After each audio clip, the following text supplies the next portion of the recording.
Sini Makata pada Tripurada Tripuri Mutkiva I Koigi Iramdam Irai Park Asida Ima Ibel Singna Saroi Kange Haina Kuraigi Tilipetida Toge Toropada Ka Saroi Kangba Yaroi Haina Toropa Asi I Koigi Iramdam Asimaxida, I coin a Pazana movement or Pungam Dabasi, Mirai Bamicha Mamasina Tolapani, Masina Tapadi, NRC Hibasi, Adukimating Manipura Chatawaya de Hiba, Asi Nashigi motion Asi Tamzage NRC is the most important act to be applied in Manipur. Thank you, Honorable Speaker, sir. Nashigi motion Asi Masin Matang solution.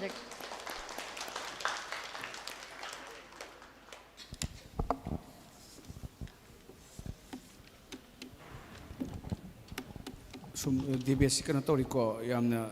nungai ba mong dalai fazana yenari argument se ko mathang si kana tor si opposition bench tagi ma lokhala ge loteri tore ko aina kana tori me maming mayam si ni ai khangale thoi bi maibam la serna ba sabet thoi bi maibam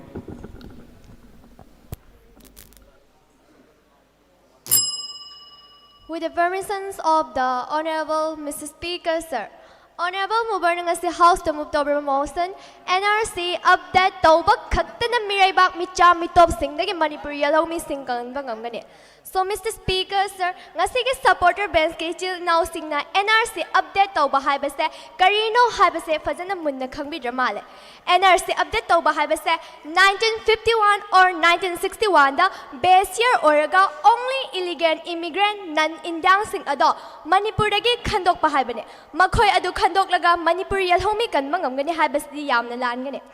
Mr. Speaker, sir, Manipurgi Yelhomi kan bada Maru oina signariba sa non-Indianate. Indiana Manipur nam low sangkaba matungda Manipur da tingmina bayaw da lepalay na tanasang silakliba non-Manipur sing asinani. NRC na din non-Manipur sing bukando pangamda. Ngasi Yelhomi gi oiba lighting gi thoram kayada ayat apan pirak liba Imphal Bajar manungda maring maran ba festival kama pangthorak liba sa non-Indiana nate non-Manipur sing nani. Mr. Speaker, sir, aduna ngasigi House ki motion asi tasing na maglalaba motion amani aduna ahang na opposition bans na pamja aduna ngasigi House ki motion asi bu strongly opposed to jari. Mr. Speaker, sir, I ko yelhomi ayamba suba nombatali masadagi humang tahaningde wada na nungay ba pami aduna lamdam asigi loyal lamda layba yelhomi kara kaktan natana tabak ayambadi non-Manipur sing na tawri. Supam nompam marang kana layba na non-Manipur kya pa layda na sangsid lakli. Lamdam asigi sangaw makoy na paisid lakli.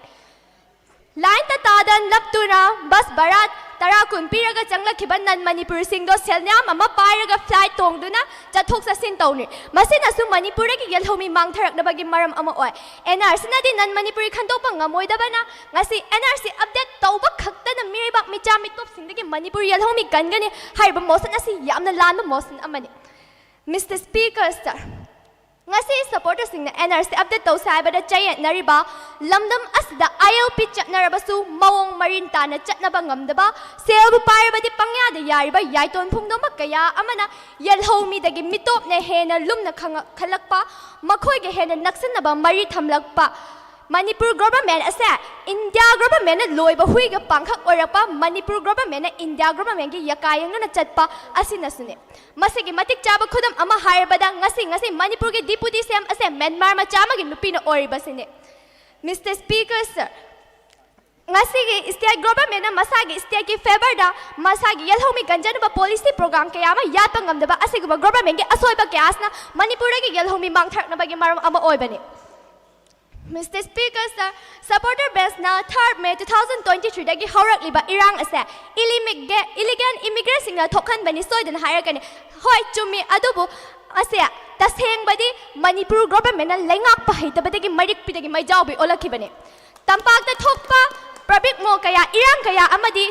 security force na ilai na control to ke adubu ching na thopa irang kaya amadi control to bangam gide home department asi baga pangkhak ogi maming tagi oina like masi tana 3rd May 2023 gi irang chak thoraki bane. Mr. Speaker, sir, India government gi one-sided oiba political mileage phangna bo hotna bada chathari ba chatna ba yadba law and policy kya asna Manipur da gi gyan homi mutharak na ba gi maram ama oi. Mr. Speaker, sir, NRC na di nampu hapu da illegal immigrants bu tak thoki ba yai adubu nan Manipur city kam dau ne makhoi na khwai da gi maru ne makhoi na ne Manipur yel homi mang tha le se ngasi thangal bar jar manu se nan Manipur ngak ta ngai ra bane numit hekta khi ba dai mai te amata hidak toge thiba phangdrabe matam khare di Manipur se nan Manipur sing na pal horani aduga yel homi kan ge haibadi ihan han bada ai khoi na yel homi gi population ase aduki matik hain nga le tan henkal amba se darka ta mai Manipur da predominant ethnic groups or ba mai te community da heta yeng lasin da mai te community ki populate ase aduki matik nemle 2011 के census की मतुंग इना माइते community की population 1.5 million to 1.6 million ले रे अदु की मतिक लेम की बना माइते असे मुतप के फिबम द यौरक दौरे अदुगा माइते नुपा नुपी सिंग असना नेशनल फैमिली प्रोग्राम अमा सु ओरिबा अंगांग अमा नत्रगा अनीदा यानदुना यानदुना पोपदागी अंगांग यामदना पोपा अदुगा माइते नुपीना अमु मिटोप त मयुम पान खिबदागी माइते एखोगी मसिंग असे अदुकी मतिक हंथरक्तुना यलहोमी अमा ओरिबा एखोई माइते असे मुखिदौरे असम हाइना अतोपा यलहोमी सिंगना तौर तारदी मणिपुर की यलहोमी असे दु मुखिबा ताबने अदुना मणिपुर की यलहोमी कनगे हारबदी माइते खक्ता नतना लैरिबा यलहोमी खुदिंग मक्की पॉपुलेशन असे हाइनिंगा लेतन हेंकलन बासी जगाता हाइना हाइजनिंगे अदुगा NRC update tawdringaida hana dagi chatna duna lairapa ILP bu hana effectively update tawraba matam data Manipur dagi yalhomi kanba ngamdori bane. Mr. Speaker, sir, mathakta thamjaki bu wafam sing asina ngasi gi house ki motion asi lal habadu mayak sing na takli aduna ngasi gi lal khanglaba house ki motion asi house gi yana ba yauduna withdraw tawkhina ba Mr. Speaker, sir gi langtak na pukning bu sing sinjari. Thank you.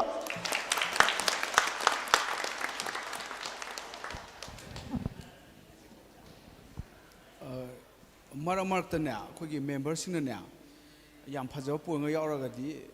लेदन को डेक्स the thin Masne parliament को डेक्स the दग दग thin मदमा मरमक तबु याय नोय party न ngang encourage तबोइना पताय को हसे फजब पोंग यावरगदी साइना दग दग दग थिन को एनकरेजमेंट तबोइ वान ngang दु पोइन दु फजे हाय को अदु मंगना पोइन हामनि हाय नति सो पार्लियामेंट की मोंग दु मालन से नुंगाइ से को याम फजरे डिबेट याम नुंगाइ खले अना याम तुई तौदोंग डिबेट सिदी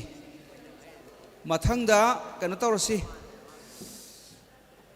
ट्रेजरी बेंच तकी लखलगे को लोटरी तौरी याम कनी इनोय मी मैम से ट्रेजरी बेंच तकी अनि लखलकदोइनी अहान बदा लाकपिरो ट्रेजरी बेंच की ममिंग सी लांगम्बा युमनाम ला लेब्रा लात्रबो अइना लापान लानगम्बा युमनाम से नंबर 16 लाक्त्रे ओ सी एब्सेंट होरे लाक्तेबा ओके वेरी गुड लाक्त्रसु कसु काइदे खोय एब्सेंट होरे अदि मथंगदा अदु कैनोने एब्सेंट तो ओइबा यारो ये हाउस तदी लीव ऑफ एब्सेंट हाइदन एप्लीकेशन म पीगदोइनेबो को पीरगा पुथोरकनेबा मयाम खनद्रिङाइदा सिगी हाउस की मेंबर सिंह से मोइ ngasi lakpa ngamaro haire mayang yarasira हारगा voice vote लौरगा यादोइनेबो को नत्रगदि डिसिप्लिन एक्शन लोकल कदोइने मागी दो चेक तौगे होरेन मा पिकल तर खंगदे मथंगदा नोंमाइ थेम बीरदास सिंह लाइक को से number 15 Nongmaithem Birdas Singh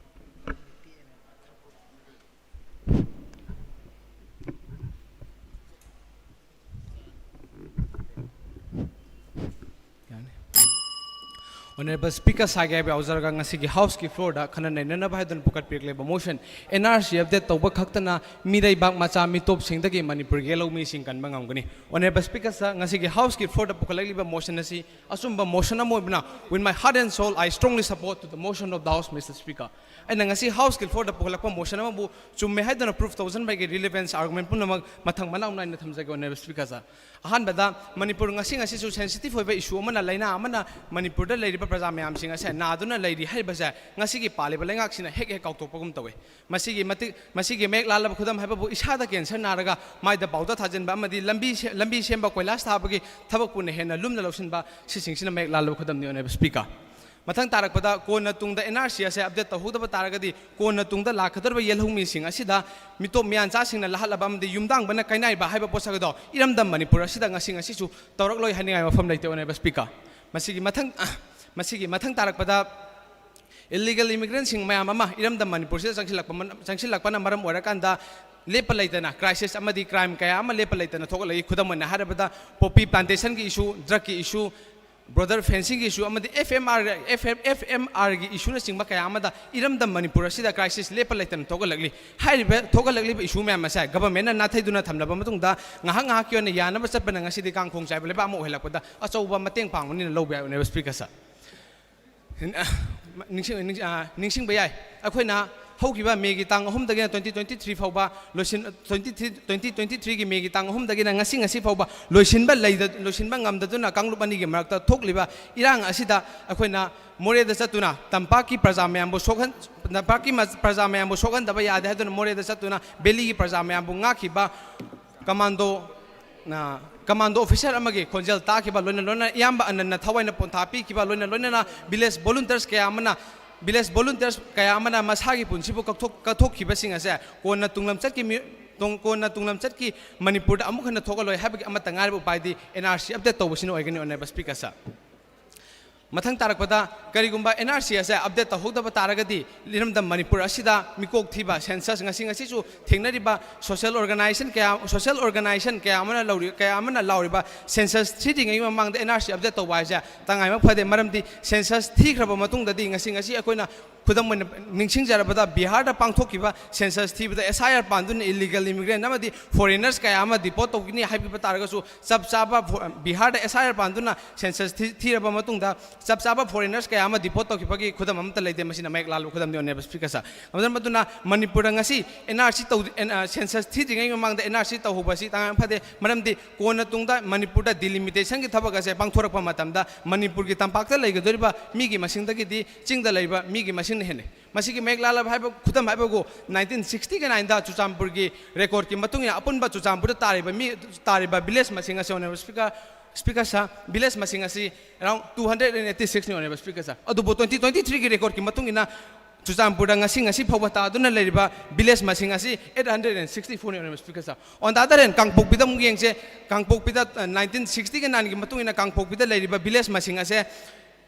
around 172 ne onerable speaker sa aduduga ngasi 2023 ki record ki matung ina leiba village masing asina kangpokpida sun 726 ne onerable speaker sa on the other end yengse manipur ki sahar mayol loiba mina yamna namna tabam pham imphal mayol da 1960 ke 9 da ki ngasi 2026 ki matam asi phawda hengalakliba village masing asa sugna ki only 69 this is how the difference between the valley and hills no ne khoi masina mayek lalaba khudam ne onerable speaker sa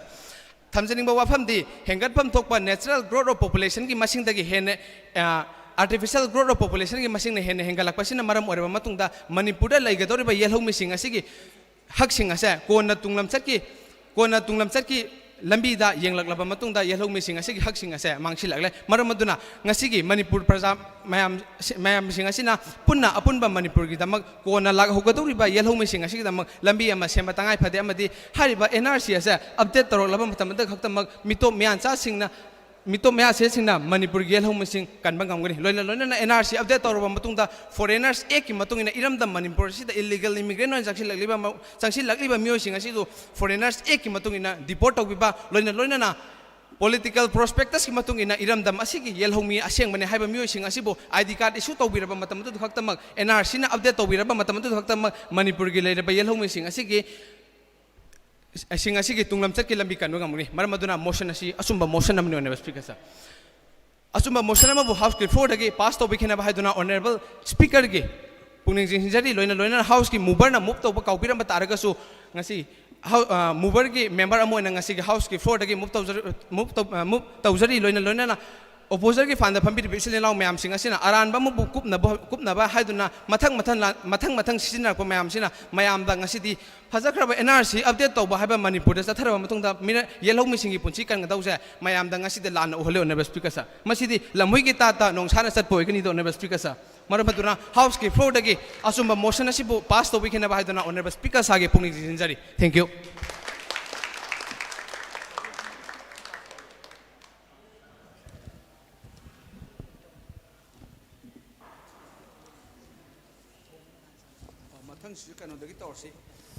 treasury bench lottery तौबद ममिंग थोड़ी सुमाय थोड़े माय ममिंग honourable member treasury bench को शेयर number 5 Jolly खाइदेम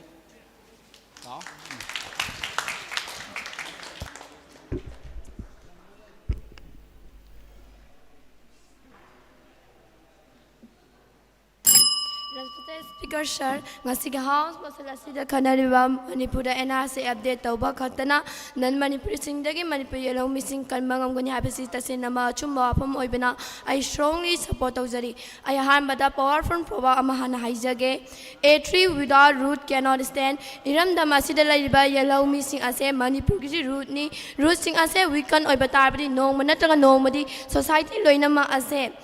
conflicts oibasu yai अखोगी मणिपुर असिदा मी मसिंग इसिंग चागुम लेपा लेतना मी मसिंग हेंखलकपा अमसुंग मणिपुर के बॉर्डर लांजा लगलीबा माइग्रेशन सिंग असे फजना चेक तौबीदबा मणिपुर की लैंड जॉब अमस आइडेंटिटी द प्रेशर पिरकपना मरम ओरगा स्टेट असे हुजि हुजि प्रॉब्लम क्या मरम अमा मायोंगनरी if we ignore this today tomorrow it will be too late second point the prevention is better than cure NRC national register of citizen हाइबसे अखोगी कनागुम अमगी कास्ट रिलीजन कम्युनिटी दा बेस तौदबा न्यूट्रिएंट अना सथाजबा थवोंग अमनी मसिना अखोगी येलो मिसिंग असिबु ngak सेनगनी करी की दमकता येलो मिसिंग असिगे आइडेंटिटी से ngak सिनबि दमकता NRC असे दरकार ओरिबनो हाइबा तारबदी मनी NRC असे दरकार ओरिबनो हाइबा तारबदी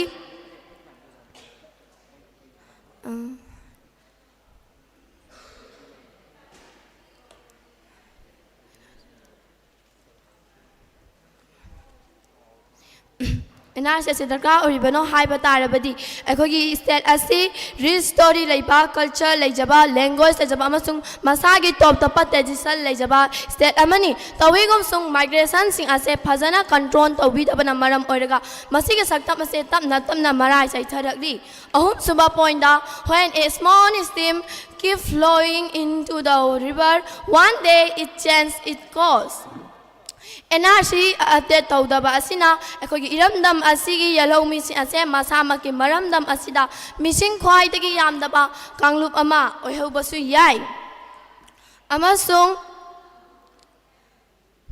to protect land and resources 22,327 square kilometer park sauba lam ase Manipur gi indigenous community sing asigiri thawai ni karigumba illegal immigration sing asina lam sing ase khudum chanduna khundare tara patarbadi nongmana toka nongmadi genuine citizen sing asigi makogi ownership ase mangkhibusu yai amasung forest amasung traditional gi oiba area sing asida effect tholakpa yai fourth point land once lost is lost forever NRC khatamana genuine citizen sing asigi lam sing ase protect toba ngamgani your nurture to maintain law and order masakhang da mi sing asina yam khalakpana maram oiraga akogi security risks hankalhalakani illegal activity hankalhalakani social tension wangkhalakani mase NRC khatamana accountability amasung stability purapa ngamgani your nurture Point number 5, where there is no order, there is source. To ensure fair distribution of opportunity, job, education, amasung government schemes sing ase akogi citizen ni ngaktani karigumba NRC ase update tawdaba tarabadi masigi khudong saba sing ase akogi illegal immigration asina loinamak phanglagani matam aduda ilamdam asigi naha kaya maram amana thabak phangdabai problem kaya ama mayong naragani. Point number 6, charity begin at home. Aikogi isama ki yalong mi ase ngak sian bhai pase aikogi susoi troi daba darka oiba thabak ni. Your Honor, sir, aina matang asida agi emotional oiba wafong khara thamjana bai damakta ngasigi matang asida agi emotional oiba wafong khara thamjana bagi damakta aikogi speaker sadagi ayaba du lojari aikogi sacred festival Thangsing festival amasung Kobru festival ase huji akoina chanti oina celebrate toba ngamde masigi maru oiba maramdi akiba amasung tangdu loita dabanani masi policy gi decision ama issue manate masi akoi identity gi akoi culture gi akoi future gi issue mani. Your Honor, sir, kanagumba miyoi kharana di enas ase unfair ne hai aina makoi do wahang khara ham janingi adom adongi lam ngaksaba asibu unfaira amasung Adom ase landam ase ki matik saba citizen amani haina identify to ba sizu unfaira. Your Honor, sir, I give my super point. Truth, fear, no examination. Citizen ase kariguma janin citizen ne hai batarabadi mahang ase na NRC ase update to matamda masi karimata kiningai oide. Your Honor, sir, matang ase in opposition bench ta strongly support warning khara pijari akoina huji NRC ase update tawdaba tarabadi no wana taga no modi akogi iramdam asigi yellow me sing asigi politics and power mangthigani amasung cultural identity may weaken and social conflict may increase. So maram asina in the conclusion akogi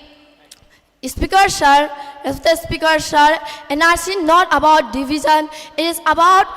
protection, it is about justice, it is about survival. So, I get a point now,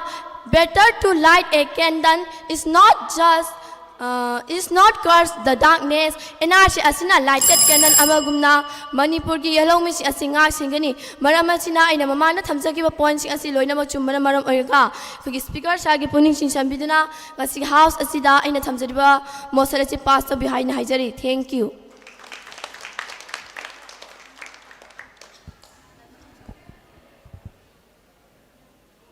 Mathangda kanutausi treasury bench ga mo kokholage ko treasury bench hojki du kaimenge hojki member da hojki du joli khai ni ko okay very good adu already opposition em hoktare ni treasury di sukraba treasury yaman gre ni ko yam phai very good opposition ki list ka chakre ahilare hojki parliament di karanga tawram ne ko computerized way tawrabani nangi phambam do akoi sikhara paisa letaba parliament loi hapane ba sitto sittu loi hapakane ba ko adu thada chingaga tas screen ne loi ba adu nangi presence su nangna phammakan da sittu da phammakan namdoi ne ba yam chakhrajani bharat india hai sini hamara bharat mahan hai sini manipur mahan oram da wari ne india di mahan oi ba mathangda treasury bench tagi opposition la tawdu sha opposition mi yaw dramini noi kana tori lottery tawre high cruisam Roxy Linda Chanu number 1 high cruisam Roxy Linda Chanu. Okay, all the best. Good afternoon, everyone present here, or respected judges and honorable judges and Mr. Speaker sir. Ngasigi House the Khananaba Pukhalakliba motion NRC update tawbo khaktana mirebang macha mitop singdagi Manipur yelho mi kan sing kan bangam gani hariba motion asi yumpham yaudaba yob motion amo ibana ai isamak thawai hakchang yauna ya janingde masi aigi thawai hakchang yaudana ya janing thawai hakchang yauna ya janing dribagi maramti point khara thamjaramge ahan point da generational lack of record haibadi chingi lam kharada natragana khitang haijala leba jaga rural area kaitadi akhoigi record si maintain to bangam jibasi kaigino haiba matamda government na fanghaliba hospital da moi birth angang popangam daba adugumba jaga da leba mi gaitudi moi gi birth certificate leitrabanina akhoigi NRC tawrubada pada akhoigi birth certificate si yamna maru oiba pot amu oibanina akhoigi birth certificate to leitrabanina moi sisu yelhomi amu oiba taraga su moi je yelhomi na tena akhoi tanthokpi dawbra moi je inthokpi dawribra ba aduga akhoigi Assam da thokiba incident haibadi Assam gi election Assam da NRC pangthoki haiko Assam da pangthoki ba NRC da nearly 1.6 million people moi je masagi state to the state to the mafam jaga adu the moi je exclude tarkiba they are not excluded because they are excluded not because they are foreigner they are excluded because of a minor spelling mistake or a mismatched date aduna haujiki NRC habisida akoigi yamna darkar oidiba che chang kharaje si je yawbu yawdradi yelhomi oiba taragasu akoigi yelhomi na tena akoije moi je tan thok tawribra aduga haujiki oidiba lebaki conflict abedi 2023-2025 pogi conflict sida nearly 60,000 people je akoigi relief camp da lanjena raga changta phom lawduna leiriba adu mai chuchapur dagi lakpa makoi maitei sing sidi akoigi lanjena rapu oibanina akoi documents kumba da masada kon amta loina raga lakte moidi thawai hingoro di yare hairaga chelak pangakta deba aduna moidi di masada document loina raktrabadina adu mane relief camp da leriba kango dudi maitei masa thaina dagi akoi yelhomi oiba taraga su moisi di kaino akoi da will we come there a foreigner ko uderiba ba moisi jo aduna NRC chatna bahaiba sida darka tariba certificate haibadi birth certificate adidagi land record leriba mayam ase akoigi mangkiba khotpa leiba haibadi natural calamities mayam da flood tholokpada ising chau tholokpada adugumba da mangiba aduga Manipur sida su yengo akoigi yum mai je thousands of houses were burned ko aduna asumai mayum thagibada di yum mai thabla record su pulap yawgrab tawzari Mr. Speaker sir akhoi hojik Manipur gi fibam hase yamna luraba fibam haibado oirabani masida akhoi Manipur gi yelhomi kaya ama masagi yum gi thongjin da lepangam da masagi maram da refugee oiraga leiri masi kaigino masidi akhoi gi sakchu manaba akhoi gi yelhomi tribal kharaga language managiba mito mirancha kharana Manipur da changsil aga Manipur gi lamsibu Manipur yelhomi gi lamsibu moi gi lamni resources moigi resources ni haiduna claim tawraga yelhomi singbu awaba chaitheng pibagini akhoi gi yelhomi singsina awaba chaitheng habase thengnara kanda akhoi da khutlai ama changeba karamba khutlai mito mirancha singse akhoi gi kanglai pak sidagi lowthokhiba aduga constitution da thambadadi NRC nataba atopa sigumba khutlai se thamdabana maram moiraga NRC na akhoi gi marom do moraba pambai habado oirakpani sina agi first point oina thamjari Mr. Speaker sir agi second point da NRC National Register of Citizen haibasigi makhada base year ama thamaga base year do gi matungda lakpa mito mirancha singbu moi gi lambi da thadokhiba haibasi NRC na akhoi yelhomi sings da khwaidagi chauna piba khudong chabani maramdi mitop singse akhoi na chilhai tawduna thadokpa yaroi karai da nomdi logi mateng amdi changi dana logi mateng do hoi hana akhoi 1950 da foreigner regulation law na ama leirameba ado lawthok pikre lawthok pikrabanina NRC je lehorabanina NRC je sizinabada kyam kairageba akhoi da NRC je leire akhoi da advantage ama leire advantage sizinaraga akhoi gi yaifana ba lambi da chatpase kayam kairage aduga aina opposition bench da phamliba honorable members sing da hangjanabadi NRC natragadi kari chatnaraga mito mirancha se lawthok se haibanoba hoi aina hangibasigi yamna matik chaba paukhum pibirakani haiba ai thajajai adubu hairibada NRC ga ILP ga haibase khutlai amane na lawbasu yaayaba masigi khutlai sibu Manipur gi government na sizina ba haitre haiduna maranje khutlai da pibibadi yamna langani maramdi adomda thang athobam piraga adongi khut sokraga thang da taina ba haibadodi maduda aranba gi aranba achumba amta lairoi akhoi gi NRC chatnabasina damamgani dana aduda akhoi Manipur da yetliba mito mirancha se kharada orsu tanthok se haibasida asok yamna yaningdre base karigino haibase aina opposition bench da hangjaningi अदुगा आइगे अरोइबा पॉइंटा अखोय अरोइबा नते आइगे अनिस अतोपा पॉइंटा अखोयगी अंडमान द बो पीपल ना बो कम्युनिटी मणिपुर गा मानबा ना लेरमेबा मिसिंगजु मानबा मसीदा कैदो हैव द कोलोनाइजेशन गी मतुंगदा मोइगा फॉरेनर लाकपगा वार थोकनागीबा अदुगी वार दुदने अंडमान की मीसिंगसे याम थीना येलहो मीसिंगसे माइथीगीबा अदुगी माइथीबदुना मोइगी पॉपुलेशन की रेंज से तप ताना हंदगीबा अदुगा मितो मिरान चासिंगदुना मोइसे नमहतपा होरखीबा अदुदा करिगुमा मोइना एनआरसी गुम्बा मितो Miran चासे तानथोकपा ngamba ama chatnaramagadi moi 2010 da extinct oiroi habasina aigi point oina thamjage Mr. Speaker sa aduna akhoi hojik आइना थमजगी पॉइंट सिंगसिगा लोइनना मणिपुर कंगलै पाकसे अखोय मितो मिरान चा सिंगसिना अखोय जे नमहलक्ट्रिंगाइदा अखोय जे चारक्ट्रिंगाइदा अखोयना खुदक्ता एनआरसी से चटना हौबा करिगिनो हर चटना हौबा अमदी एनआरसी से फजना इंप्लीमेंट तौनबा अखोयना राइट ओइबा गवर्नमेंट अमा खनबा मरमदी गवर्नमेंट से टर्म नते मिसक्तुनी अखोयना खनगिबा अदुमाइना अखोयना एनआरसी से चटना हले हायरा कांदा मणिपुर गी मिरैचा सिंगजे तानथोक्रे हायराकांदा अखोय येलहोमी सिंगसिगी हक से अखोयना थंबसिगा लोइनाना आइना ngasi मिस्टर स्पीकर सदा ngasi gi motion NRC update तौबना अपडेट तौबा खकना मिरैबाक मचा मिटोप सिंगदगी मणिपुर येलहोमी सिंग कानबा ngamgani हाइबसे मूव तौबिनाबा हायरजरी अदुगा थगचरी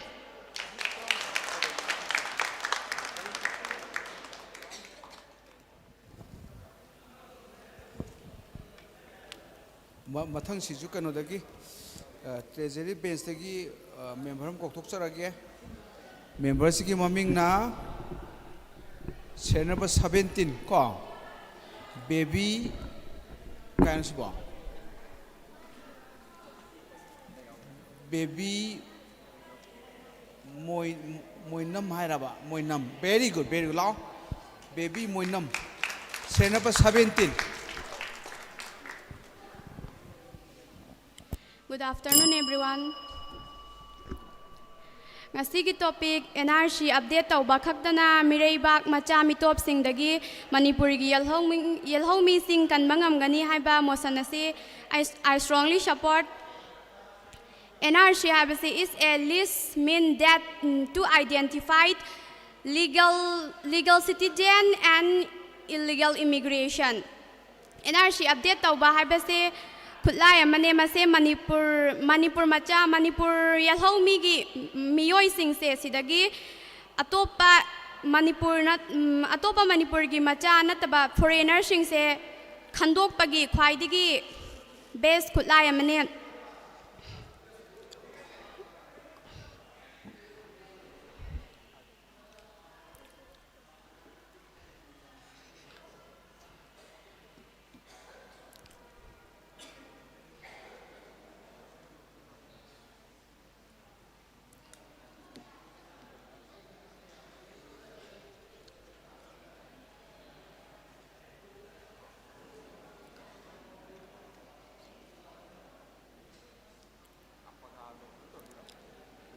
NRC update tauba habasina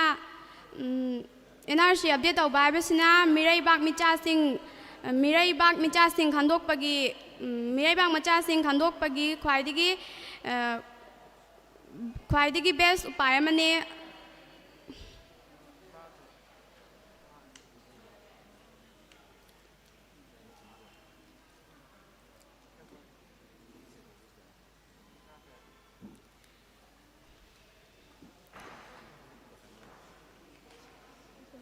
Thank you.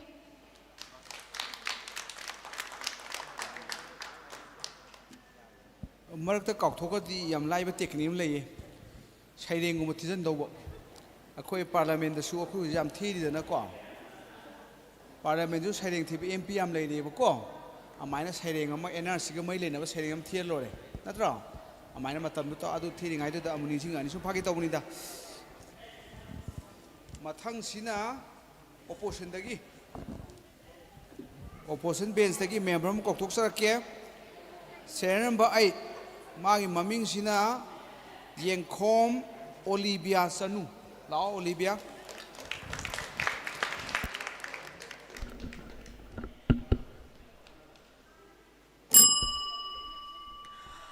Mr. Speaker, Sir Gayaba Laujaraga, ngasi House ta khana nainagani haina pukhalakliba NRC update tauba khaktana miraiba macha mitop singdagi Manipur yelho missing kanba ngamgani hariba yumfam yaudaba motion asibu ai shamak thawai hakchang yauna oppose taujari. Mr. Speaker, sir, ngasigi ruling party na thambiramba Manipur da Maitai na majority oibagi wafam do aran bani 20th century da Manipur da Maitai ki population ki percentage se 60% orami aduga 21st century yaurakpa matam da 43% da hanthagi masina takpadi logi matung inna Maitai se hausik Manipur da majority oidre habani 50% yaudrabani largest ethnic group kaina di habi aiko Asuk luraba phibam masida NRC update tauba khaktana miraiba macha mitop singdagi Manipur yelhomi kanba ngamgani haibasidi aranban motion nasida palliba khaktana haibasina ngasigi motion nasi asuki matik lali haibasi tai Mr. Speaker ahambada aikoina NRC update tauba haibase mashi karino haibase hana makup tana khaminas NRC update tauba haibadi aikoigi leiriba illegal immigrants habadi atopa laiba outside India dagi changakba missing do khangdoga makhoi singa do deport tawkinabagi adugumba process amani Mr. Speaker, sir, masida aikoigi Manipur da atopa state interstate immigration habadi atopa state dagi lakba miyoi sing mitop sing khandokpagi process ti yaude haijariba Aduna NRC update tauba khaktana miraiba micha singdagi yelhomi kanba ngamgani habasidi amuka sulali Mr. Speaker, sir. Aduga Mr. Speaker, sir, Assam ki 2019 da tawkhiba NRC update ado madugi matau tambadi ya adubo ikhoi matau karamna tamgani makhoina puthokiba valid oiba documents ikhoi Manipur gi oina adugumba authentic oiba documents ado kayamuk leire haina ina ruling party da hangjaning Aduga Mr. Speaker, sir, miraiba macha mitop haibasida ani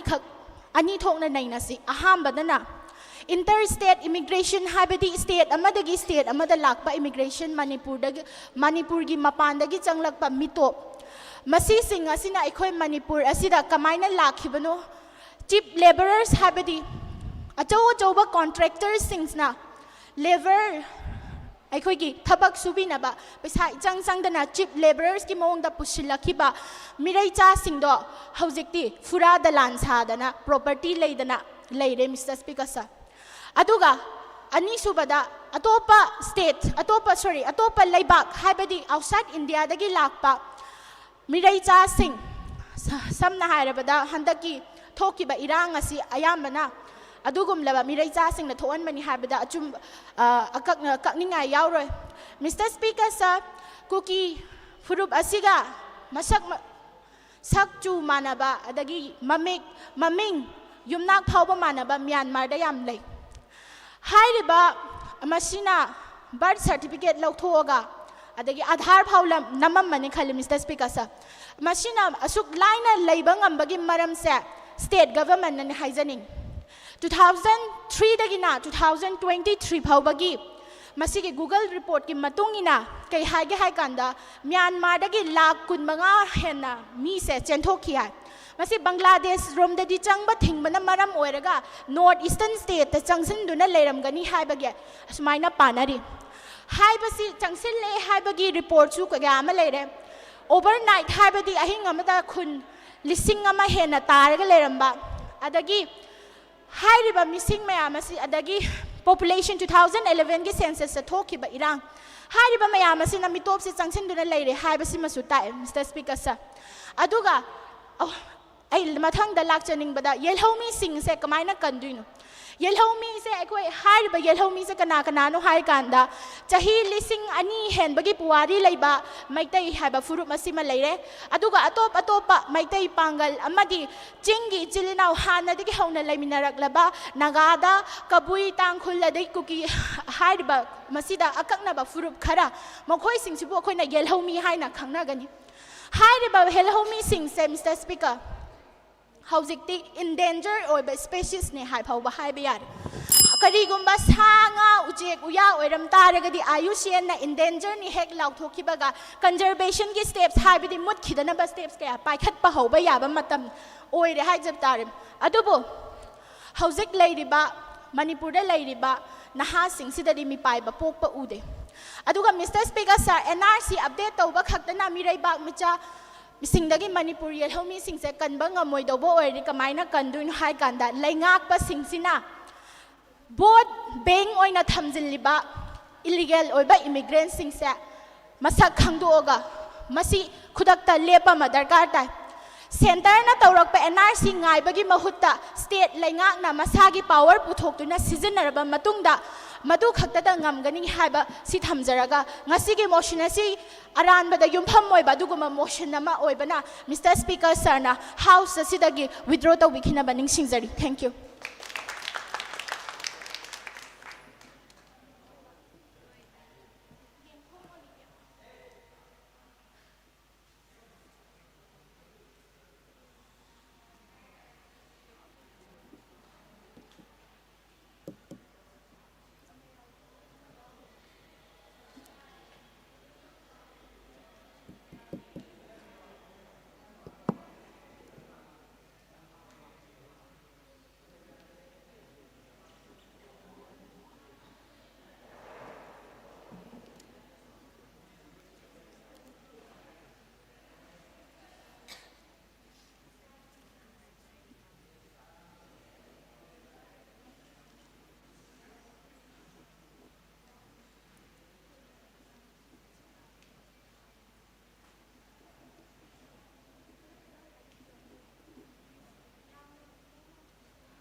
prime minister की phone होइबा दुननी emergency होइबा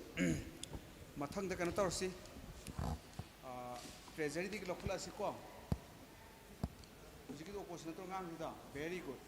treasury दगी serial number 18 Thiyam Anjali चनु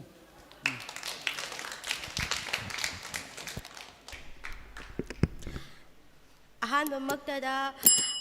मांग लिंगसिनबिरबा जुरी मेंबरसिंगु इकोंगलोना खुरुमजरी अमदी mister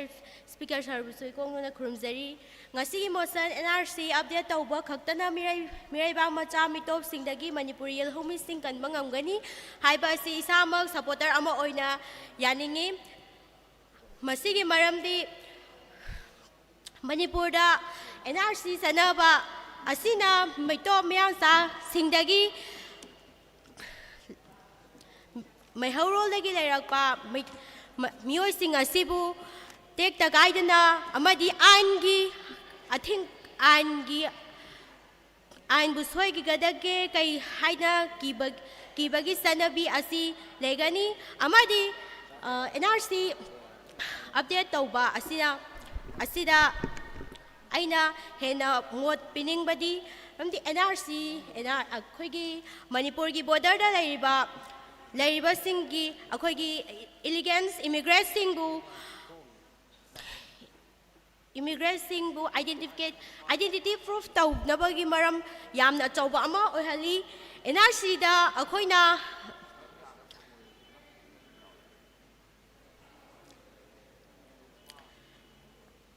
NRC chalaibana NRC impose taubana akhoigi lan amasung lam singbu ngak senbiba khatada natana अतोपा मिराई पागतगी लापा मचा मिराई चा सिंग असिसु अखोइगी सेल्सियस हाइबदी मिकोक थीबा असिदा मिराई बाकी लापा मचा सिंग असिसु सेल्सियस ता मिकोक थीबा यावरबदी अखोइगी मैtai मसा मेहरोल दगी लेरिबा अखोइगी प्रजा सिंग असिबु असिदा फंगदबा हक अदुबुसु मिराई बाग मसा सिंग नसु ꯆꯞ ꯆꯥꯅ ꯐꯪꯉꯕꯗꯤ ꯑꯩꯈꯣꯏꯒꯤ ꯍꯛꯁꯤꯡꯁꯦ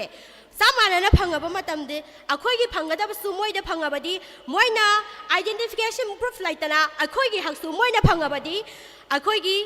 ꯍꯦꯟꯅ ꯐꯪꯒꯗꯕ ꯑꯩꯈꯣꯏꯒꯤ ꯑꯥꯏꯗꯦꯟꯇꯤꯇꯤ ꯃꯣꯏꯅ ꯃꯨꯜꯂꯕꯗꯤ ꯑꯩꯈꯣꯏ ꯀꯔꯝꯅ ꯂꯩꯒꯅꯤ ꯑꯩꯈꯣꯏ ꯑꯩꯈꯣꯏꯒꯤ ꯀꯥꯆꯤꯟ ꯀꯣꯌꯥꯗ ꯂꯩꯔꯤꯕ ꯍꯣꯏ ꯑꯣꯄꯣꯖꯔꯁꯤꯡꯒꯤ ꯃꯥꯏꯀꯩꯗꯒꯤꯁꯨ ꯍꯥꯏꯕꯤꯔꯝꯃꯦꯀꯣ ꯕꯥꯔꯊ ꯁꯥꯔꯇꯤꯐꯤꯀꯦꯠꯁꯦ ꯐꯅ ꯀꯩꯅꯣ ꯇꯧꯔꯕꯁꯨ ꯄꯣꯛꯄ ꯑꯉꯥꯡ ꯑꯃ ꯍꯦꯛ ꯄꯣꯛꯄ ꯃꯇꯝꯗꯒꯤ ꯈꯨꯡꯒꯪꯗ ꯂꯩꯕ ꯑꯣꯏꯔꯕꯁꯨ ꯁꯍꯔꯗ ꯂꯩꯕ ꯑꯣꯏꯔꯕꯁꯨ ꯑꯉꯥꯡ ꯑꯃꯅ ꯍꯦꯛ ꯇꯥꯏꯕꯪ ꯐꯥꯎꯔꯛꯄꯗꯒꯤ ꯃꯁꯥ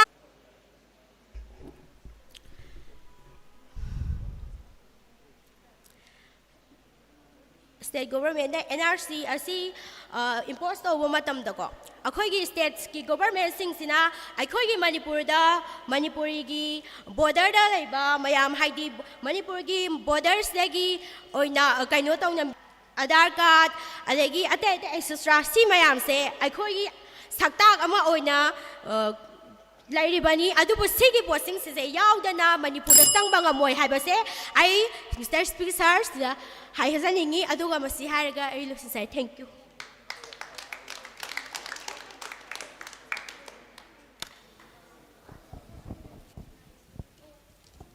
yam phajang ngangi masu yam nungai taba mathangda siju kanoni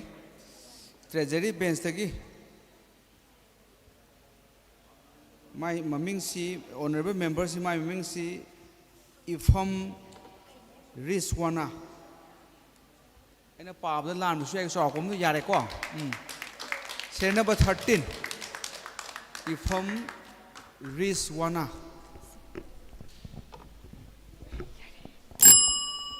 Honorable Speaker, sir, respected jury members, and everyone present here, a very pleasant good afternoon to you all. Today, I stand before you to strongly support the motion that NRC that can help protect and preserve the indigenous people of Manipur from non-indigenous population. Speaker, sir, Manipur is not just a state. It is a land of rich culture, identity, and heritage. Our traditions, languages, and customs define who we are. But in recent years, the increasing influx of non-indigenous population has raised serious concerns about the survival of this identity. This is where the National Register of Citizenship, NRC, becomes important. The NRC is not about discrimination. It is about identification and protection. It ensures that genuine citizens are recognized and that illegal immigration is addressed in a lawful and systematic way. Firstly, NRC help in preserving cultural identity. Traditions, indigenous traditions and languages are at risk if this population imbalance continues. Speaker, sir, we should ask ourselves, should a society survive if their identity slowly disappear in its own land? Not at all, Speaker, sir. Without identity, a society loses its root, its culture, and its very existence. Secondly, Speaker, sir, NRC ensures fair distribution of resources, which is crucial due to Manipur's limited land and unique topography. With a small valley and scarce resources, uncontrolled population growth has created pressures on land, jobs, and opportunities. NRC ensures that these limited resources go to rightful citizens. Here, let me ask the opposer side of questions. Is it fair to share limited opportunities without any verifying of citizenship? My dear opposer, but when implemented fairly, it actually brings clarity, trust, and legal certainty. It is not about targeting any groups. It is about protecting the rights of those who truly belong. Summing up all the points, Speaker, sir, NRC that is essential to protect our Manipur's identity, manage these limited resources, and ensure stability. It is not a tool of division, it is a tool of protection. That's why, Speaker Sir, I strongly urge this House to pass this motion, because if we fail to protect our identity today, we risk losing it forever tomorrow. Thank you all.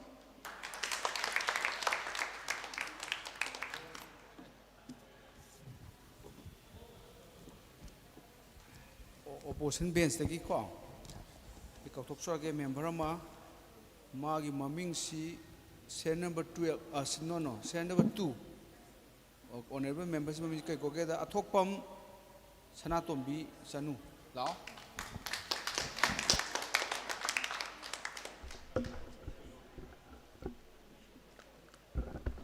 Ahana Maktada Ikai Kumnabada Matik Jaraba Toburil Mr. Speaker Sir Amadi Jazir Singbu Thamoi Singa Nolukpa Amadi Tagat Puchari Mr. Speaker Sir na House the Pukhat Pirakliba Motion NRC update Tauba Kaktana Mirai Bak Macha Mitop Singdegi Manipuri Homi Singbu Kan Bagangani Habisi Tawai Hakjang Yauni Yazaninde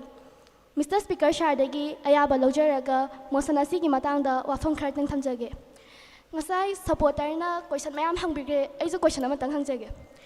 miyan ja kaya mana maitai nupi laurakanda maitai gi yumnak do olaga laiba moising adini manipuri gi yel haumi aseng mani haraga NRC tawbada yawhan dawribra natraga makhoi sing adu tanthoka dawribra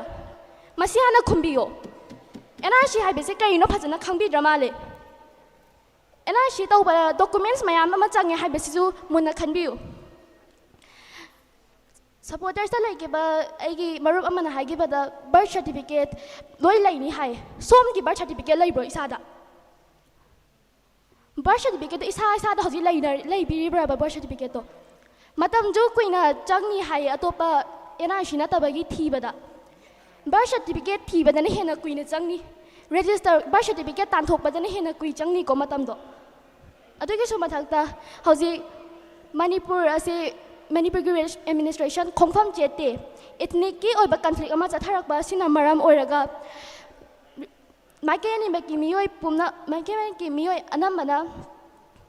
relief camp ta leiko miyoi lising humputra hena relief camp ta leiba duda masa gi return documents puraga lak ba haidudi chama gi manung da kun phawa pharoi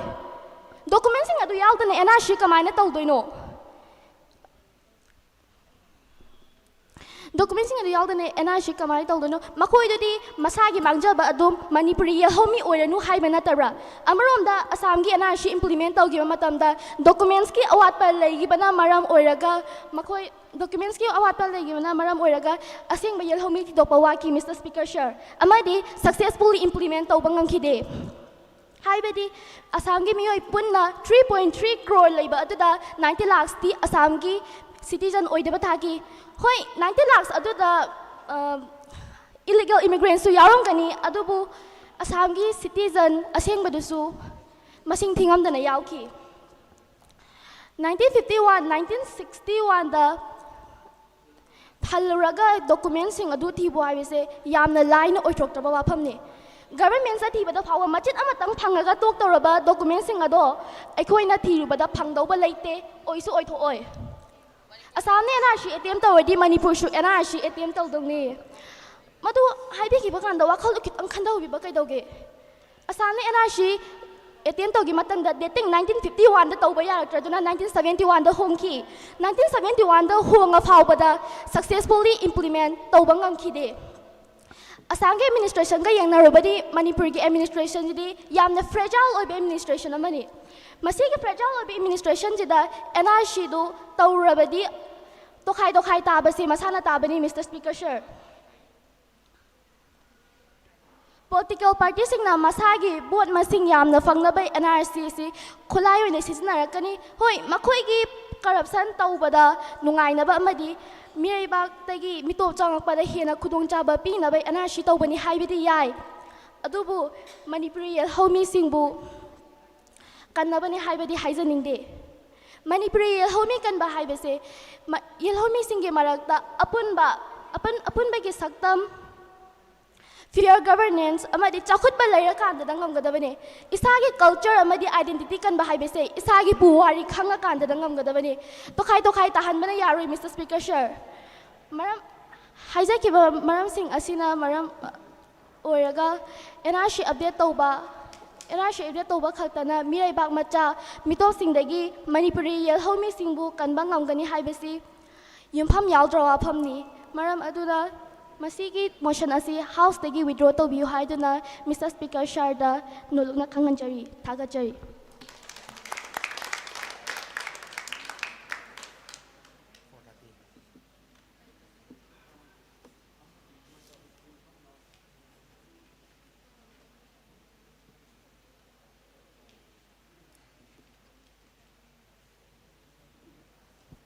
ꯕꯦꯟꯁ ꯑꯗꯨꯝ ꯀꯧꯈꯠꯂꯛꯑꯒꯦꯀꯣ ꯑꯩꯈꯣꯏꯒꯤ ꯍꯣꯜꯁꯦ NRC ꯉꯥꯛꯇ ꯉꯥꯏꯈ꯭ꯔꯦ ꯍꯥ ꯑꯗꯨꯅ ꯈꯔ ꯐꯖꯅ ꯉꯥꯡꯉꯣ ꯃꯊꯪ ꯀꯣ ꯃꯊꯪꯒꯤ ꯂꯣꯇꯔꯤ ꯇꯧꯔꯒ ꯐꯪꯉꯤꯁꯤ ꯃꯥꯒꯤ ꯃꯃꯤꯡꯁꯤ ꯁꯦꯔꯤꯌꯜ ꯅꯝꯕꯔ 11ꯗ ꯌꯥꯎꯕ ꯇ꯭ꯔꯦꯖꯔꯤꯒꯤꯅꯤꯀꯣ ꯁꯦꯔꯤꯌꯜ ꯅꯝꯕꯔ 11ꯗ ꯌꯥꯎꯕ ꯀꯅꯥꯅꯣꯝꯗꯧ ꯃꯥꯜꯂꯤ ꯑꯩ ꯑꯗꯨꯝ ꯍꯥꯏꯔꯛꯑꯒꯦ ꯔꯣꯕꯤꯌꯥ ꯃꯣꯏꯔꯥꯡꯊꯦꯝ ꯌꯥꯎꯕ꯭ꯔꯣ ꯂꯥꯛꯄ꯭ꯔꯣ ROBIYA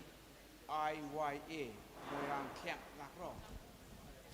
absent very good absent ꯑꯣꯏꯔꯁꯨ ꯐꯩ ꯑꯦꯞꯁꯦꯟ ꯑꯣꯏꯔꯗꯤ ꯑꯩꯈꯣꯏꯒꯤ ꯐꯔꯦꯅꯀꯣ ꯃꯤ ꯌꯥꯝꯗ꯭ꯔꯦ ꯑꯗꯩ ꯃꯊꯪ ꯑꯃꯨꯛ ꯂꯣꯇꯔꯤ ꯇꯧꯔꯒ ꯐꯪꯉꯤꯁꯤꯅ ꯁꯤꯡꯉꯥꯃꯌꯨꯝ ꯔꯦꯁꯃꯥ ꯂꯥꯛꯑꯣ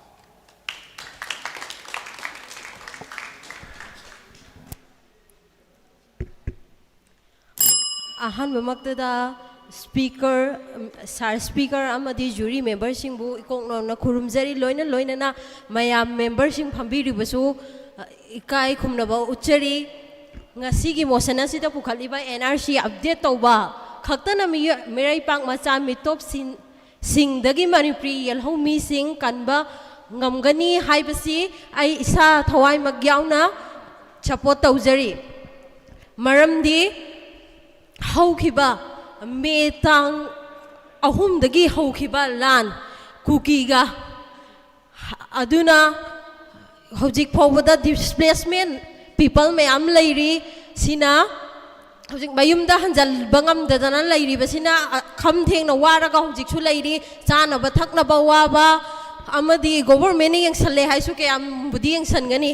ꯃꯈꯣꯏꯒꯤ ꯑꯄꯥꯝꯕ ꯃꯌꯨꯝꯗ ꯂꯩꯔꯤꯀꯥꯟꯗ ꯐꯪꯖꯕ ꯄꯣꯠ ꯈꯨꯗꯤꯡꯃꯛꯇꯤ ꯐꯪꯕꯗꯤ ꯉꯝꯖꯔꯣꯏ ꯑꯗꯨꯅꯁꯨ ꯑꯍꯥꯟꯕꯃꯛꯇꯗ ꯊꯝꯖꯔꯤ ꯑꯅꯤꯁꯨꯕꯗꯅ ꯃꯅꯤꯄꯨꯔꯒꯤ ꯂꯦꯟ ꯑꯁꯤ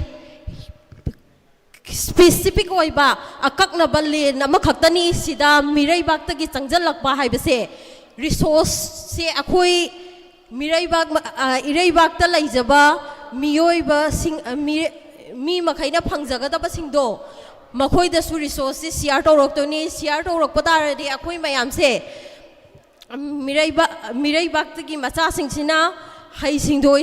ꯍꯩꯁꯤꯡꯕ ꯈꯣꯠꯄ ꯍꯦꯟꯕꯅꯤꯅ ꯃꯤꯔꯩꯕꯥꯛ ꯃꯆꯥꯅ ꯍꯦꯟꯅ ꯑꯣꯏꯈꯤꯒꯅꯤ ꯍꯥꯏꯕꯁꯦ ꯑꯩꯈꯣꯏꯒꯤ ꯃꯅꯤꯄꯨꯔꯤ ꯃꯆꯥꯅꯁꯨ ꯄꯥꯈꯠꯐꯝ ꯊꯣꯛꯏ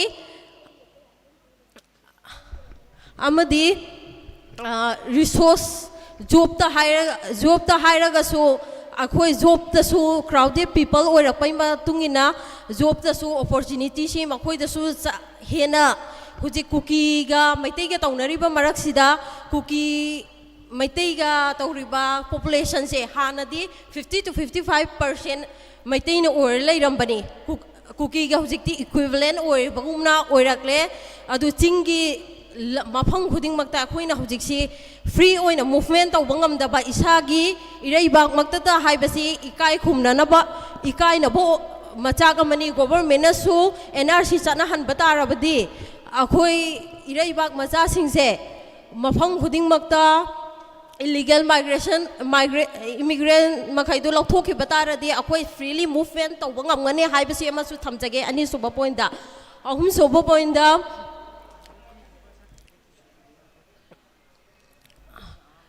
NRC ꯆꯠꯅꯕꯅ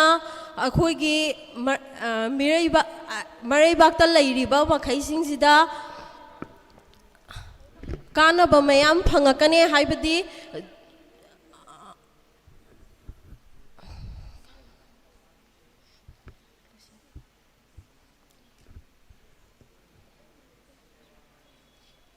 हाइनब लई ममांगदगी मपान लमगी हिंदी दा हाई तारे basic needs food shelter and clothes है अदु अखोई क्लोथ्स सि फवो फंगक्ता तारदि अखोई लैरिबा येलहोमी सिंगसे खम थेंगना अदुम वारकपा मतुंग ओइना वारकपा ओइरकनी अदुना हौजिक फवदी याम हेंजनद्रिबा हाइना खाली हेंजनद्रिङाइदा प्रिक्वेशन से लौबगै मथौ तारे हाइबसी खोलाव ओइना इमा खोइना सु याम तौजरी हौजिकसे अदुदा गवर्नमेंट ना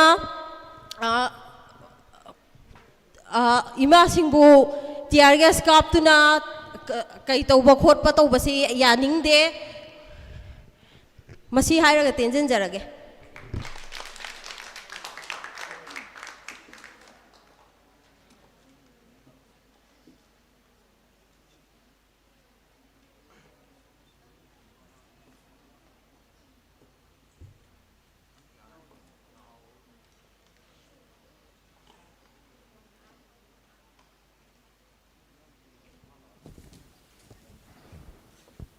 Hujik lai si ko treasury pin se mi kya masing thi ke 1 2 3 4 5 ko 5 lak ta ba yaw de ko 5 sida loi lak pra huidrom sanati lak ko ponati sa sek tori ni santi rani lak pra very good adegi khairak pam kai hai si ba defina lak pra very good adegi di si ka no Siaka Sanu Kangbom like ko adi oinam Merina adagidi Rusul Thangzam like ko am like very good am pare adagidi song opposition gi hoji kai no ni lo salam dai gi ne sidi one by one tawna ko ni ko ai khara loi bda khara nungai na loi se ba ko loi tong bam mangal sana like ko adagi thaudam kai han si ba may vilin hara iga ji koi ni mai ji ko adagi di 6 5 ta singa khongpham azad lai ko lai very good Muhammad Sharif Khan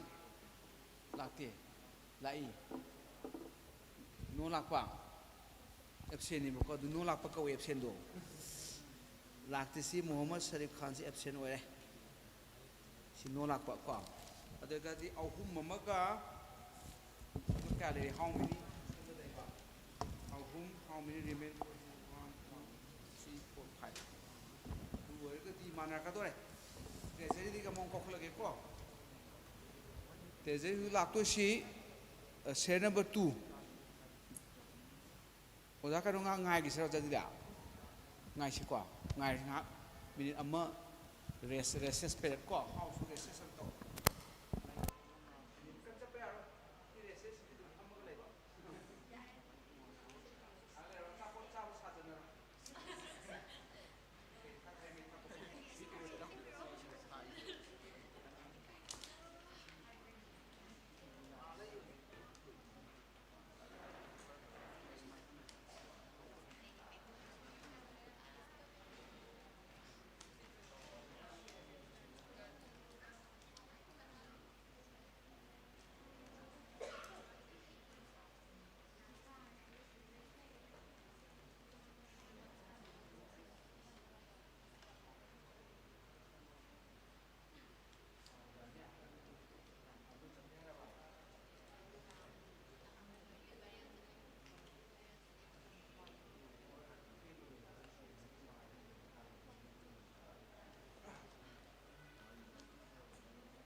oza dilip hek lak ka hor doi ni ko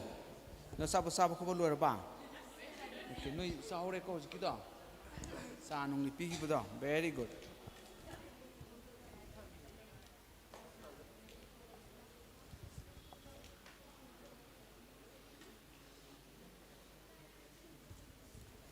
oza dilip hek sang ba hor se ba ko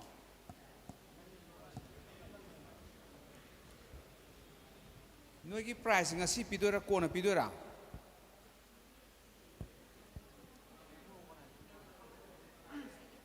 price ngasi pidora kona pidora ba kona pine ba aduga result di hore lak thokadra kamai tawni lak thom se result di ko price na aroi bagi da ko okay aduga price ti ayam bana moi kanoni sek mana ahang pigani ago noi ne mention jabo ko apa mo amount do ya na blank da soi to pira ne bo ko adugo noi ne chatlaga bank da nang lupa karom iger ani igera sino nang haming ba hapo bo ko adugo logjo doibo haibadi em suai di miam puno makini na ko khoi ma si em chu atane akhoi dina te khoi oja oi bani satra mam loi mok na tro all manipur student union hai ni all manipur gini aduna moida award plate manipur si moi gine boko moina dakale di first prize ga chingam phu pi yani manipur si ching julai na ko ture no pi thosu yani anyway phagi to bani oja dili mangre nang kai cha khajana oja dili he lak pa hor se bo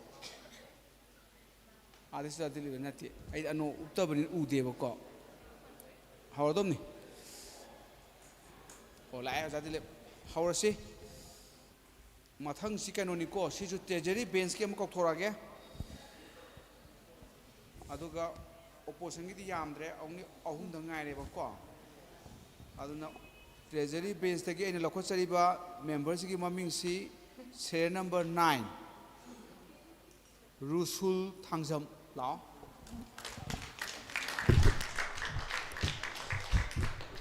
Good morning to all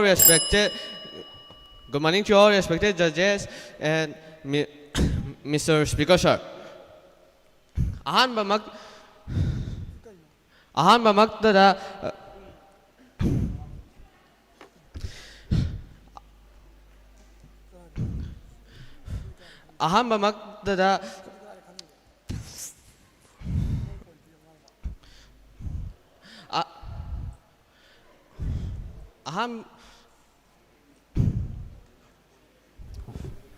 ngakho apta lepu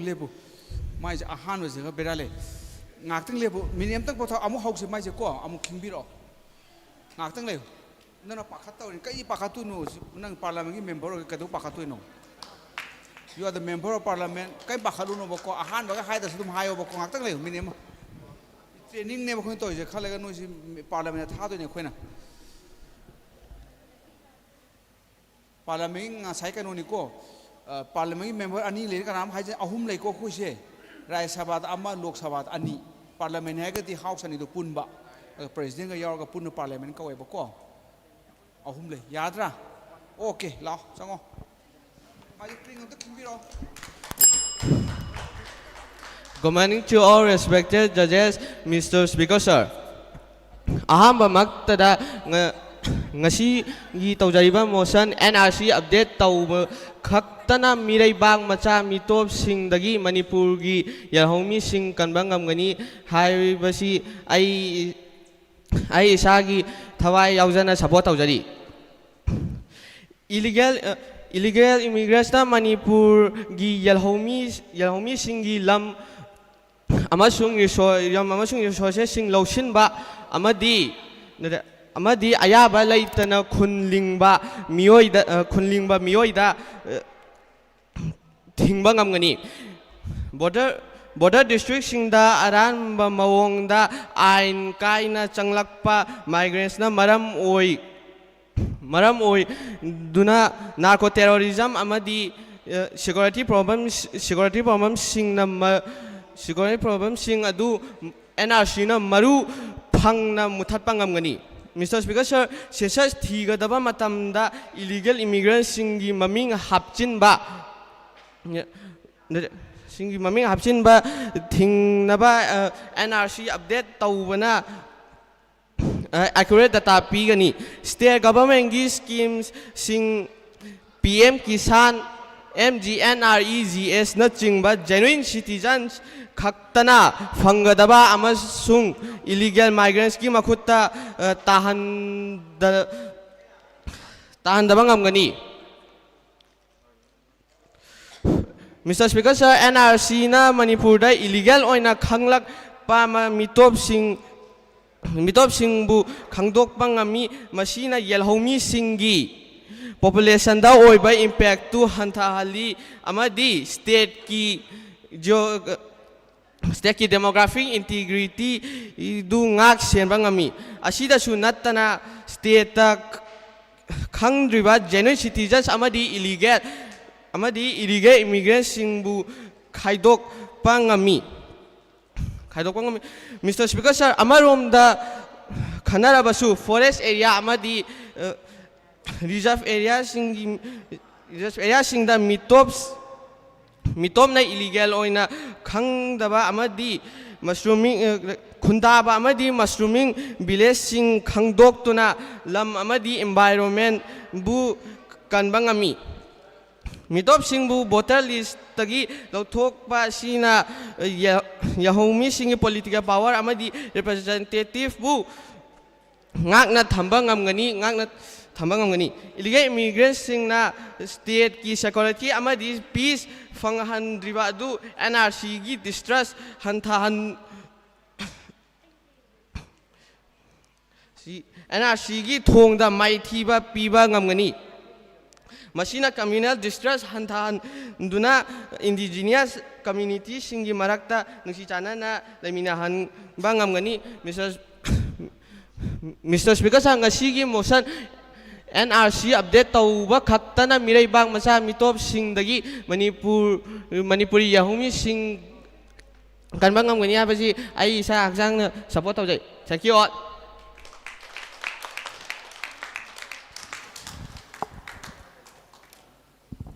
aduni kidragadi du ngangidna ko si chang khar yeng bai wane du phai very good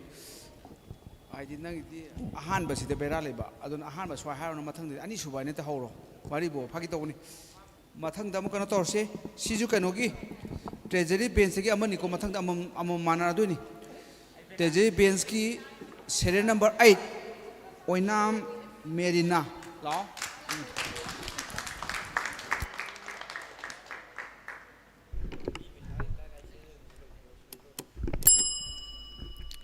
Good afternoon to each and everyone present here.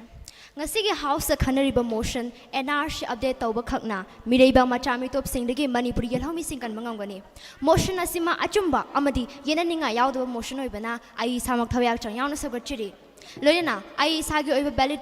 point sing. Honorable Speaker sir gi maphamda mathang manaw naina thamjeri. Honorable Speaker sir ahan bada State asida lairiba civil society organization amadi mahiroi lop singna state asiko oina pangthokadoriba census 2027 asi NRC pangthoktuna ain kaina sangsilakpa mito mayam cha sing khandoklaba matum census ki operation pangthokminaba haziki paliba government asida phongdorakli haje Manipur da NRC phung phana chatnaraba tungda census lobiyu no NRC no census implement NRC before census haina makai kaya dagi kholau kaya launnarakli. Honorable Speaker sir, Manipur da NRC update tawba matam tada Manipur da lairiba mito miyan chasing khandok pangam gadawri bani. Ani subada lamdam asida mitop sina changning ni bagi maramsi yamna yamkhre. Manipur da mitop sina changning ni bagi maramsi samna ahum oibe yai madudi accommodation of surplus population, extraction of resources amadi captive market ni. Manipur da changalriba mitop singa sidagi thoklakliba issue sing asi ngakthoke harabadi NRC update tawba khaktana oigani. Honorable Speaker sir ahum subada lamdam asida mitop sina changalibagi maramsi thabok shufam ningthina leibagini. Honorable Speaker sir aikhogi miyam thabok shuningde samna harbda pothangba phishuba atena tay chingba thabok tawningde maram asina thabok sing asi mito miyan chasinga tawdana lakli hojikti mito miyan chasing yamloba mito miyan chasing masing yamdana masing yamaba mito miyan chasing Manipur da changsilaktuna yelhomegi khongul mukhiga da bagi akhiba leiri Malim ki yel homi sing na phamam thok ba hal lamdam sik yel homi sing na phang budi lai na isagi iram dam da mitokum na saidang na lai ka chak manari mari subada mapan de ki changa pa mito myam cha sing na ai ni ada sin pham kaya ma tawri ai ni ada ba drug ron bagi wafam nei ri masina maram oiduna tungi yom bi loi hogada ba yel homi na haro sing nisagi pakta tawre khunai gi chakhona ba khan ba wakhal da gi thamai re ashumna sum tawduna le babu karama matam da no manipur na chakhot ba gi lambi da khong thang jang ga dori ba karama no mito no manipur gi seme lo na chakhot ka dori bisna honorable speaker sir Manipur da NRC update tarba matam tata Manipur da laiba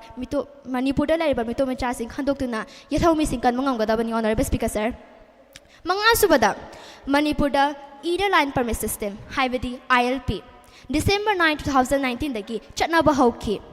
adubu masisana ringagi mamang da chakshin gi ba mito mayam sing phanayam yam khanga basu lengang thoni saluba leite thoin thik aluba su leitri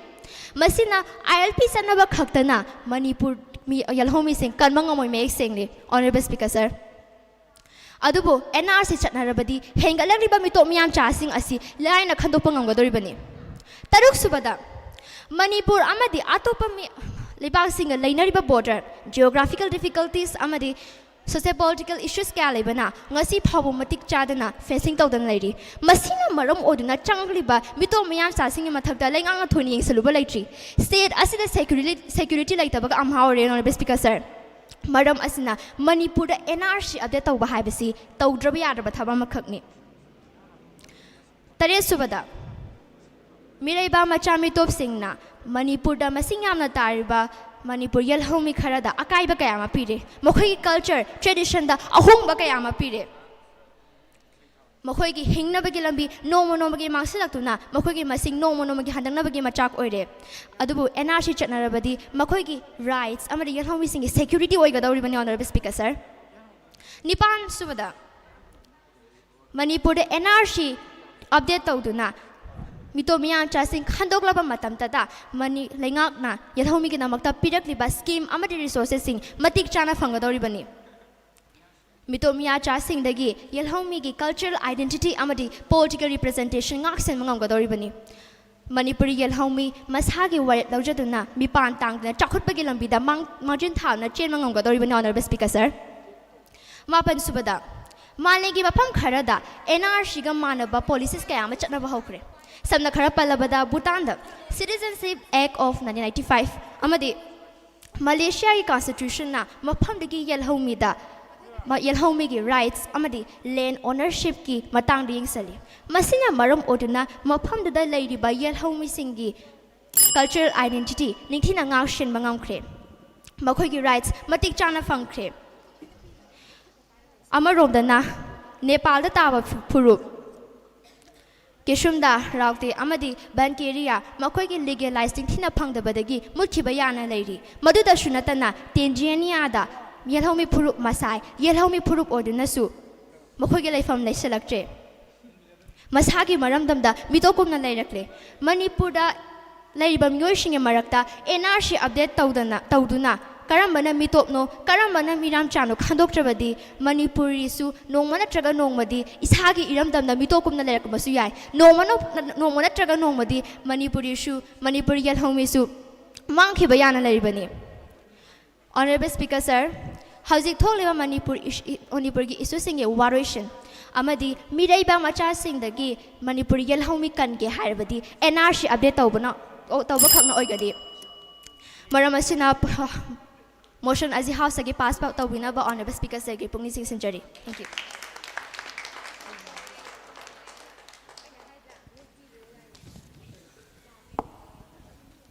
Mathang sinane akanoni opposition bench ki say number 3 Loitong Bam Mangal Sana Lao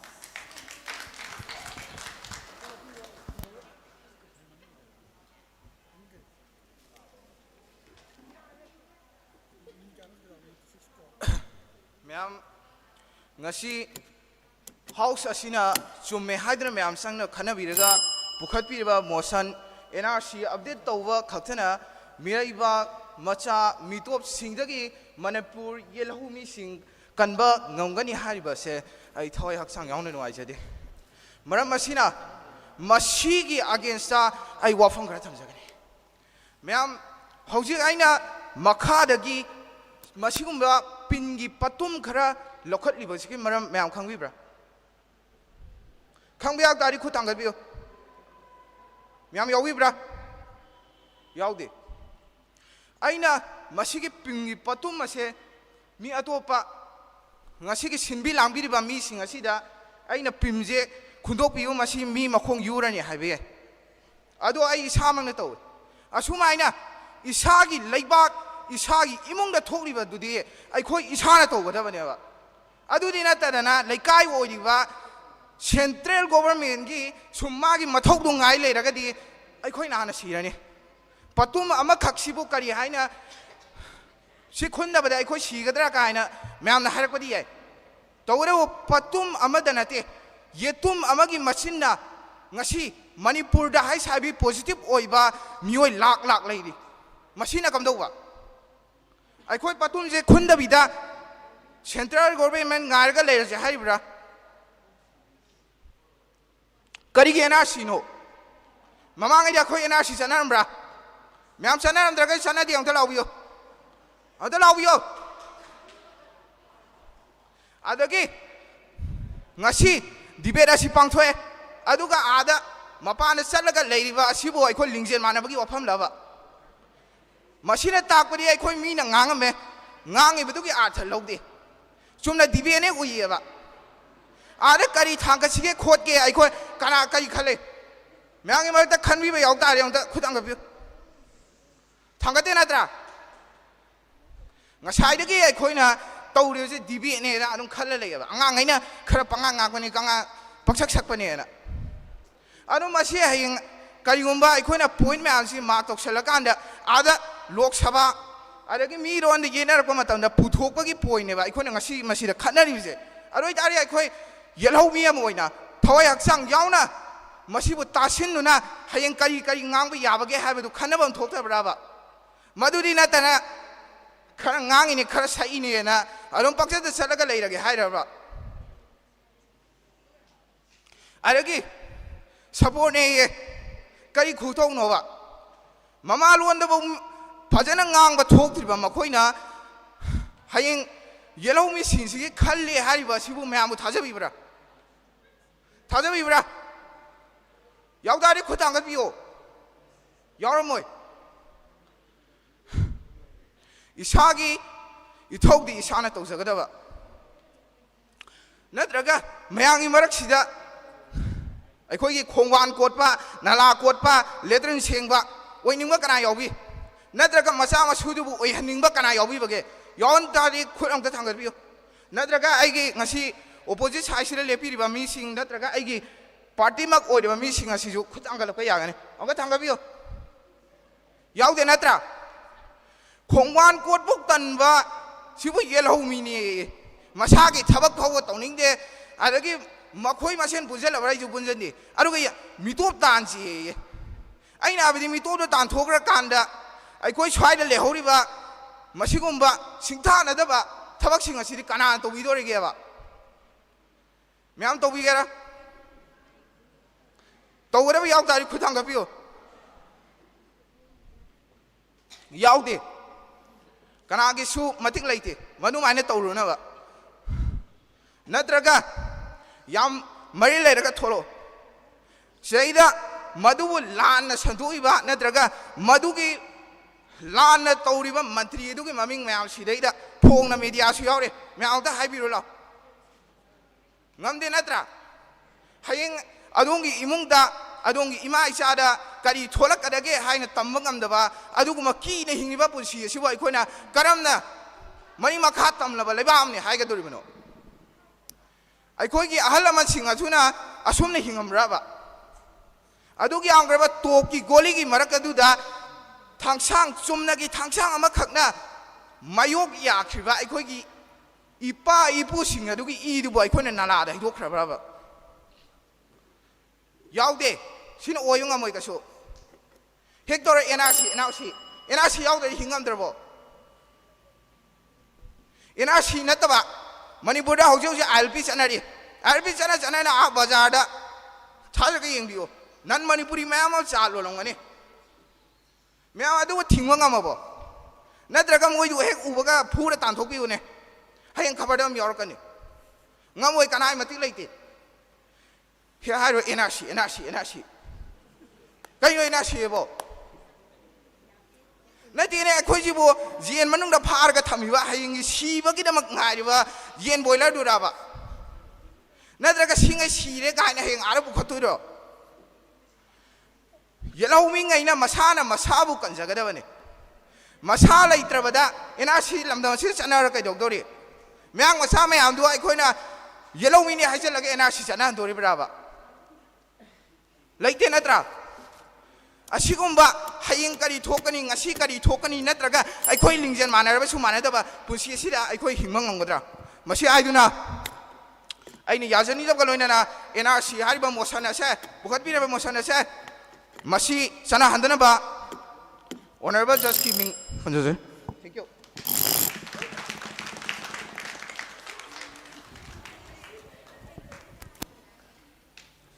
mathang kanoni ko treasury bench tagi magi maming si ser number 6 ko member si maming no si house ki member ne ba ko masi gi oina di hore ngak tang le ga di oro do di mai maming chano ko siaka sanu kangabam ser number 6 siaka sanu kangabam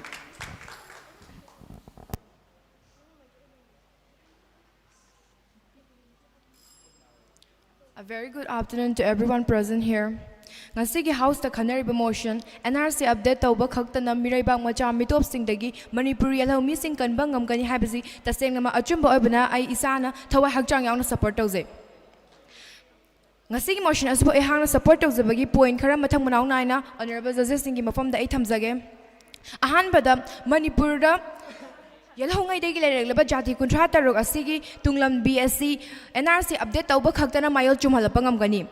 Manipur gi mapalda maruoina Myanmar da thokliba leibaki irang asina maram oiduna changjilaliba mitong kaya sing asina Manipur gi rajniti selthum amasum lining national da akaiba piraktringai da aikoina NRC habadi National Register of Citizen na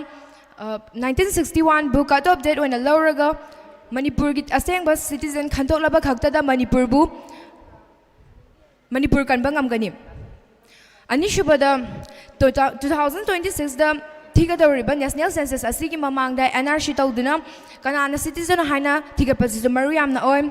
city NRC tahorabadi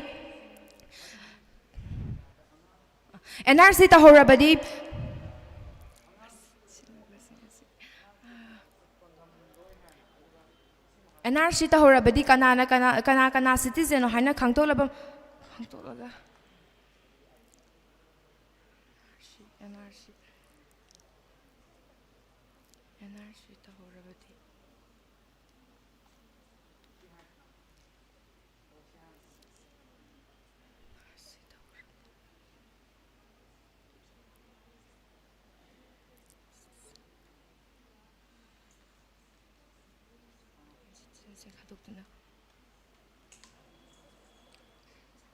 Thank you.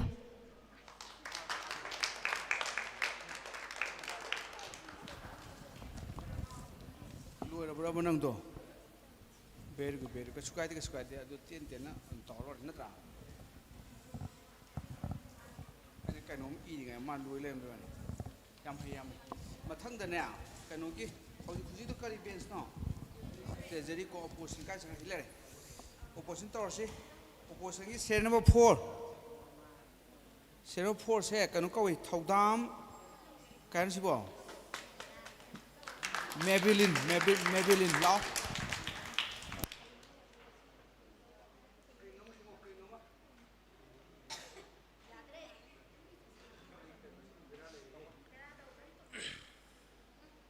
problem kita ngai desi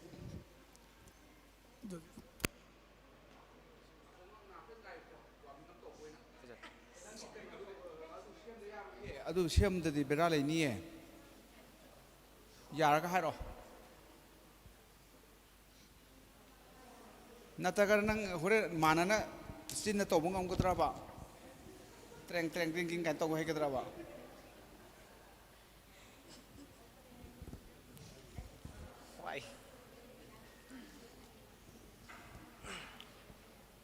ꯑꯗꯨ ꯁꯦꯝꯕꯤꯔꯣ ꯂꯣꯏ ꯐꯛꯇꯣꯛꯈ꯭ꯔꯦꯅꯦ ꯁꯤꯗꯤ ꯑꯩꯒꯤꯁꯨ ꯂꯩꯌꯦꯕ ꯑꯣꯐꯤꯁꯇꯀꯣ ꯅꯪꯅ ꯍꯥꯏꯔꯝꯗꯤ ꯄꯨꯕꯤꯔꯝꯗꯧꯕ ꯑꯩꯈꯣꯏꯗꯨꯗꯤ ꯐꯩꯅꯤ ꯇꯥꯎꯀꯣ ꯑꯩꯈꯣꯏ ꯑꯣꯐꯤꯁꯀꯤꯗꯨꯗꯤ ꯑꯗꯨꯝ ꯐꯖꯅ ꯆꯠꯂꯦꯕ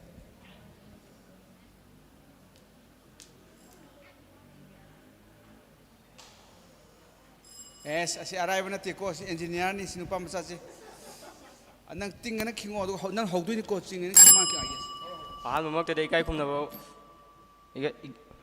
ꯏꯀꯥꯏ ꯈꯨꯝꯅꯕꯗ ꯃꯇꯤꯛ ꯆꯥꯔꯕ ꯊꯧꯕꯨꯔꯦꯜ ꯁ꯭ꯄꯤꯀꯔ ꯁꯔ ꯑꯃꯗꯤ ꯖꯁꯄꯨ ꯊꯃꯣꯏ ꯁꯦꯡꯅ ꯊꯧꯒꯜꯂꯣꯟ ꯎꯠꯆꯔꯤ ꯑꯩꯒꯤ ꯃꯤꯡ ꯊꯧꯖꯥꯝ ꯃꯦꯕꯤꯂꯤꯟ ꯃꯩꯇꯩ ꯁ꯭ꯀꯣꯂꯔ ꯑꯦꯀꯥꯗꯃꯤꯗꯒꯤ ꯀ꯭ꯂꯥꯁ 9ꯗꯒꯤ ꯂꯥꯛꯄꯅꯤ ꯉꯁꯤ ꯁ꯭ꯄꯤꯀꯔ ꯁꯔꯗꯒꯤ ꯑꯌꯥꯕ ꯂꯧꯖꯔꯒ ꯉꯁꯤꯒꯤ ꯃꯣꯁꯟ ꯑꯁꯤ NRC ꯑꯞꯗꯦꯠ ꯇꯧꯕ ꯈꯛꯇꯅ ꯃꯤꯔꯩꯕꯥꯛ ꯃꯆꯥ ꯃꯤꯇꯣꯞꯁꯤꯡꯗꯒꯤ ꯃꯅꯤꯄꯨꯔꯤ ꯂꯧꯃꯤꯁꯤꯡ ꯀꯟꯕ ꯉꯝꯒꯅꯤ ꯍꯥꯏꯕꯁꯤ ꯑꯩꯍꯥꯛꯀꯤ ꯑꯣꯏꯅꯗꯤ ꯇꯁꯦꯡꯅ ꯌꯥꯖꯅꯤꯡꯗꯦ ꯃꯔꯝꯗꯤ ꯃꯤꯅꯤꯁꯇ꯭ꯔꯤ ꯑꯣꯐ ꯍꯣꯝ ꯑꯦꯐꯤꯌꯔꯒꯤ ꯃꯇꯨꯡ ꯏꯟꯅ ꯏꯁ ꯄꯥꯀꯤꯁꯇꯥꯟꯗꯒꯤ ꯂꯥꯛ 3.5ꯒꯤ ꯃꯊꯛꯇ ꯆꯠꯊꯣꯛ ꯆꯠꯁꯤꯟꯒꯤ ꯑꯌꯥꯕ 1964 ꯑꯃꯗꯤ 1965ꯒꯤ ꯃꯊꯛꯇ ꯆꯠꯊꯣꯛ ꯆꯠꯁꯤꯟꯒꯤ ꯇꯧꯔꯤꯕ ꯑꯁꯤ ꯑꯩꯍꯥꯛ ꯏꯁꯥ ꯑꯣꯏꯅ ꯌꯥꯖꯅꯤꯡꯗꯦ ꯏꯃꯤꯒ꯭ꯔꯦꯟꯁꯤꯡꯅ ꯏꯟꯗꯤꯌꯥꯁꯤꯡꯗ ꯂꯥꯛꯑꯒ ꯃꯣꯏꯅ ꯅꯠꯇꯕ ꯀꯌꯥ ꯀ꯭ꯔꯥꯏꯝꯁꯤꯡ ꯃꯈꯜ ꯃꯈꯥꯒꯤ ꯀꯌꯥ ꯊꯣꯛꯏ ꯃꯁꯤ ꯑꯩꯍꯥꯛꯀꯤ ꯃꯣꯠꯇꯗꯤ ꯃꯁꯤ ꯌꯥꯖꯅꯤꯡꯗꯦ ꯃꯗꯨꯅ ꯃꯔꯝ ꯑꯣꯏꯗꯨꯅ ꯉꯁꯤ ꯃꯅꯤꯄꯨꯔꯒꯤ ꯈꯨꯟꯅꯥꯏ ꯑꯁꯤꯗ ꯆꯥꯎꯈꯠꯄ ꯐꯪꯗꯅ ꯉꯁꯤ NRC ꯑꯞꯗꯦꯠ ꯇꯧꯕ ꯈꯛꯇꯪ ꯍꯥꯏꯔꯤꯕ ꯑꯁꯤꯗ ꯀꯔꯤ ꯃꯔꯝꯒꯤ NRC ꯑꯞꯗꯦꯠ ꯇꯧꯗꯧꯔꯤꯕꯅꯣ ꯍꯥꯏꯕꯁꯦ ꯑꯩꯅ ꯀꯣꯏꯁꯟ ꯑꯃꯇꯪ ꯍꯪꯖꯅꯤꯡꯉꯤ NRC ꯇꯧꯔꯦ ꯍꯥꯏꯔꯒ ꯕꯣꯔꯗꯔ ꯁꯦꯀ꯭ꯌꯨꯔꯤꯇꯤꯅ ꯕꯣꯔꯗꯔꯗ ꯐꯖꯅ ꯀꯩꯗꯧꯔꯤ ꯍꯥꯏꯕꯗꯣ ꯍꯧꯖꯤꯛ ꯐꯥꯎꯕ ꯉꯁꯤ ꯈꯪꯗ꯭ꯔꯤ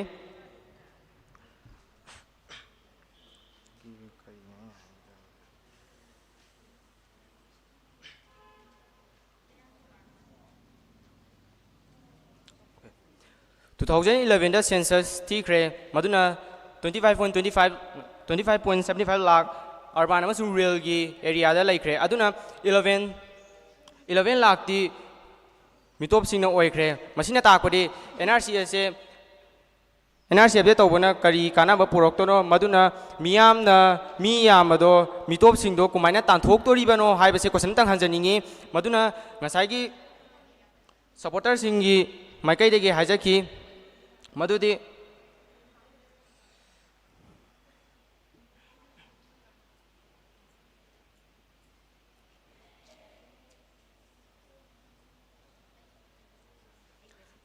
ꯕꯔꯊ ꯁꯔꯇꯤꯐꯤꯀꯦꯠꯅ ꯍꯣꯁꯄꯤꯇꯥꯜꯗ ꯂꯩꯔꯤꯕ ꯕꯔꯊ ꯁꯔꯇꯤꯐꯤꯀꯦꯠꯅ ꯑꯩꯈꯣꯏ ꯏꯁꯥꯅ ꯕꯔꯊ ꯁꯔꯇꯤꯐꯤꯀꯦꯠ ꯄꯥꯏꯔꯒ ꯍꯣꯁꯄꯤꯇꯥꯜꯗ ꯇꯧꯕ ꯉꯝꯒꯅꯤ ꯍꯥꯏꯕꯅ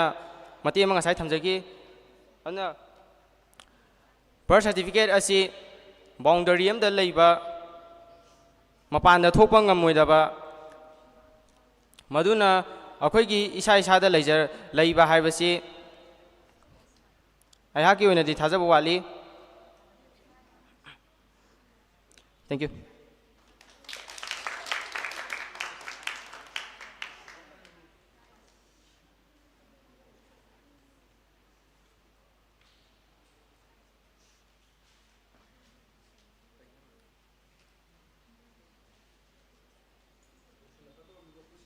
ꯑꯍꯨꯝ ꯃꯔꯤꯗ ꯉꯥꯏꯔꯕꯅꯤ ꯑꯗꯨ ꯂꯣꯏꯔꯒ ꯅꯣꯏ ꯃꯌꯥꯝ ꯀꯩꯅꯣꯗ ꯁꯨꯅ ꯀꯩꯅꯣꯗ ꯁꯤꯒꯤ ꯀ꯭ꯂꯥꯁꯤꯛ ꯍꯣꯇꯦꯜꯗꯀꯣ ꯅꯣꯏ ꯆꯥꯛ ꯄꯤꯖꯒꯅꯤ ꯍꯥꯏꯕꯅꯤ ꯍꯥꯏꯗꯦꯀꯣ ꯐꯥꯒꯤ ꯇꯧꯕꯅꯤ ꯃꯈꯥꯗ ꯅꯦꯛꯁ ꯁꯤꯅ ꯁꯦꯌꯔ ꯅꯝꯕꯔ 2 ꯇ꯭ꯔꯦꯖꯔꯤ ꯕꯦꯟꯁꯇꯒꯤ ꯍꯨꯏꯗ꯭ꯔꯣꯝ ꯁꯥꯟꯇꯤ ꯔꯥꯅꯤ ꯂꯥꯛꯑꯣ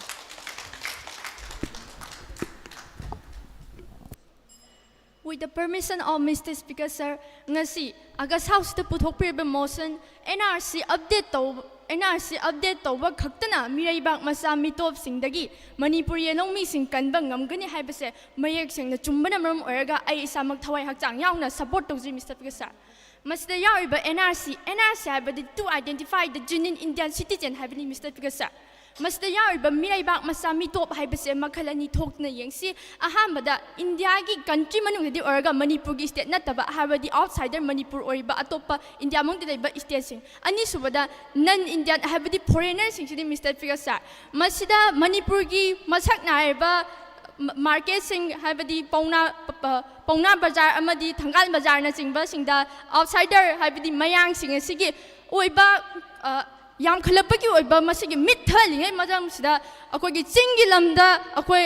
atop illegal immigrant sing sina changjalapa masi makti yenghobidra male akoi gi masigi matang sidi khandar wale haibadu ai koi defense oina library ba sina sida ai thamjage Mr. Speaker sir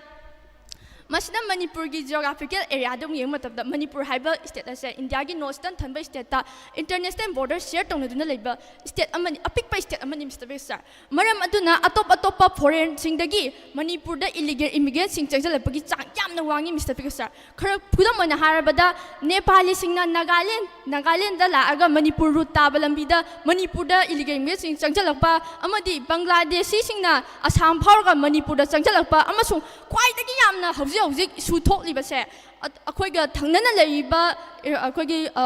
foreign ꯑꯣꯏꯔꯤꯕ ꯃ꯭ꯌꯥꯟꯃꯥꯔꯁꯤꯗꯒꯤ illegal ꯏꯃꯤꯒ꯭ꯔꯦꯟꯁꯤꯡ ꯃꯌꯥꯝ ꯑꯃ ꯃꯅꯤꯄꯨꯔꯗ ꯆꯪꯁꯤꯜꯂꯛꯂꯤꯕꯒꯤ ꯃꯔꯝ ꯑꯩꯈꯣꯏ ꯑꯩꯍꯥꯛ ꯍꯥꯏꯖꯔꯛꯀꯦ Myanmar military ꯖꯨꯟꯇꯥ ꯃꯇꯝ ꯁꯥꯡꯅ ꯂꯩꯔꯛꯄꯅ ꯃꯔꯝ ꯑꯣꯏꯔꯒ ꯃꯐꯝ ꯑꯗꯨꯗ ꯂꯩꯕ ꯅꯨꯡꯉꯥꯏꯔꯛꯇꯕꯗꯒꯤ ꯅꯛꯅꯅ ꯂꯩꯔꯤꯕ ꯑꯄꯤꯛꯄ ꯏꯁꯇꯦꯠ ꯑꯣꯏꯔꯤꯕ ꯃꯅꯤꯄꯨꯔ ꯑꯁꯤꯗ ꯆꯪꯁꯤꯜꯂꯛꯄꯅꯤ ꯃꯔꯝꯗꯤ Manipur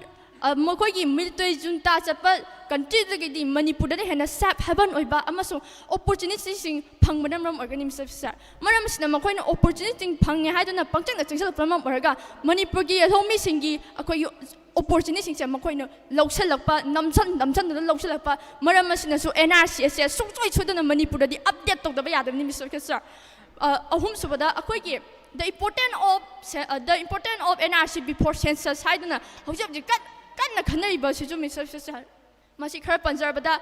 akoi Manipur gi subdivision oriba Senapati Ukhul Chuchanpur Chandya na chingma pham sida maru oina Senapati district ki Mau Maram Purel Paumata hai pham sida khudam oina palabda Mau Maram masida 1991 gi matamda na 49,764 gi population khata lega 2001 dana 1,20,774 gi census sachi thima dana population lemba masi mak yamna unnecessary oiba growth amani Mr. Sir maram di indigenous oina laiba akoi Manipur se laiba indigenous oina laiba miyam singsina population growth tawdraga international border singsiga thangnaduna laiba chingilam ayambadana khangawdana unnecessary da hengalapa masima Manipur gi homi singse tapna mangkiba yabagi akoi gi akibado akoi de poksai Mr. Sir maramaduna ngasai panjagiba matamda Assamda NRC tawgibase failure oi haina panbinimagi wakhan haipet yaugi bagum aina khanjai Mr. Sir adubu koi Assam ga Manipur ga yengnarupa tarbadi census thiba matanda 2011 gi matungina Assam da 3.75 crores ki mathakta population lai Mr. Sir aduga Manipur da na supna gi 28.5 lakhs katamang laiba haibadi Assam ga Manipur ga yengnarupa tarbadi population na si achauba ipak amaga piklaba koi gi ising tunga ga laiba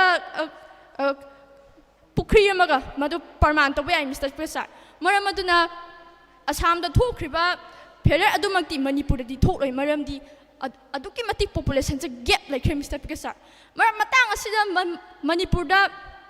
census ki mamang da NRC to biu haiba matamda Manipur State Assembly da CM na puthokeba SIR haiba simakti akoi indigenous people say khantopagi matang amata yaude Mr. Sir masidi lenga pakharna makhoi gi chukli ado matam sang kuina paina gi damakta madugi SR haibado bill do pass to Mr. Sir maramdana SR to bigo mahutta census to di mamangda NRC je to bi gidan Mr. Sir matang asida aina haidabada madu haidabada yamna mapung phar Mr. Sir asai opposition basic kambu na NRC na kai kadang ano haiba NRC do to hodabagi damakta ni ngasi Manipur na 60,000 ki mathakta IDP sing laibani Mr. Sir NRC do kayuma to hoba tarbadi illegal immigration do khanto hoba tarbadi ngasi Manipur da tholiba chahi chupna 2023 ki May date 3 dagi pangthok thoraliba conflict ase tholam Mr. Sir maram aduna akoi gi ꯈꯟꯗꯕꯗ ꯋꯥꯠꯂꯕ ꯑꯩꯒꯤ ꯗꯤꯐꯦꯟꯁꯇ ꯉꯁꯤꯒꯤ motion ꯑꯁꯤꯒꯤ ꯗꯤꯐꯦꯟꯁꯇ ꯂꯩꯕꯤꯕ ꯏꯆꯤꯟ ꯏꯅꯥꯎꯁꯤꯡꯒꯤ ꯋꯥꯈꯜꯁꯦ ꯑꯩ ꯉꯛꯇꯕ ꯉꯝꯖꯗꯦ ꯃꯈꯣꯏ ꯑꯁꯤ ꯇꯁꯦꯡꯅ ꯌꯦꯜꯍꯧ ꯐꯨꯔꯨꯞ ꯅꯠꯇ꯭ꯔꯕ꯭ꯔꯥ ꯍꯥꯏꯕꯅꯤ ꯃꯤꯁꯇꯔ ꯁꯥꯔ ꯌꯦꯜꯍꯧꯃꯤ ꯍꯥꯏꯕꯗꯣ ꯑꯩꯅ ꯄꯟꯖꯍꯧꯗꯕ ꯑꯃ ꯂꯩꯔꯦ ꯌꯦꯜꯍꯧꯃꯤ ꯍꯥꯏꯕꯁꯤ ꯃꯅꯤꯄꯨꯔ ꯒꯚꯔꯟꯃꯦꯟꯠꯀꯤ ꯃꯇꯨꯡ ꯏꯟꯅ 1961ꯒꯤ ꯃꯃꯥꯡꯗ ꯂꯩꯖꯔꯛꯂꯕ ꯍꯥꯏꯕꯗꯤ ꯃꯩꯇꯩ ꯄꯥꯡꯒꯜ ꯃꯩꯇꯩ ꯀꯨꯀꯤꯖꯣ ꯑꯃꯗꯤ ꯅꯥꯒꯥꯁꯤꯡꯁꯦ ꯄꯜꯍꯧꯗꯕ ꯃꯇꯝꯗ ꯉꯁꯤꯒꯤ ꯃꯣꯁꯟꯁꯦ ꯃꯄꯨꯡ ꯐꯥꯒꯗꯕ ꯃꯥꯟꯗꯦ ꯃꯤꯁꯇꯔ ꯄꯤꯌꯣꯁ ꯃꯔꯝ ꯑꯗꯨꯅ ꯉꯁꯤꯒꯤ NRC ꯑꯞꯗꯦꯠ ꯇꯧꯕ ꯈꯛꯇꯅ ꯃꯤꯔꯩꯕꯥꯛ ꯃꯆꯥ ꯃꯤꯇꯣꯞꯁꯤꯡꯗꯒꯤ ꯃꯅꯤꯄꯨꯔꯤ ꯌꯦꯜꯍꯧꯃꯤꯁꯤꯡ ꯀꯟꯕ ꯉꯝꯒꯅꯤ ꯍꯥꯏꯕꯁꯦ ꯃꯌꯦꯛ ꯁꯦꯡꯅ ꯆꯨꯝꯕꯅ ꯃꯔꯝ ꯑꯣꯏꯔꯒ ꯉꯁꯤꯒꯤ ꯍꯥꯎꯁꯇꯒꯤ ꯃꯁꯦ ꯌꯦꯠꯅꯕ ꯌꯥꯎꯗꯅ ꯄꯥꯁ ꯇꯧꯕꯤꯅꯕꯒꯤꯗꯃꯛꯇ ꯃꯤꯁꯇꯔ ꯁ꯭ꯄꯤꯀꯔ ꯁꯔꯒꯤ ꯂꯥꯡꯇꯛꯅꯕ ꯄꯨꯛꯅꯤꯡ ꯁꯤꯖꯔꯤ thank U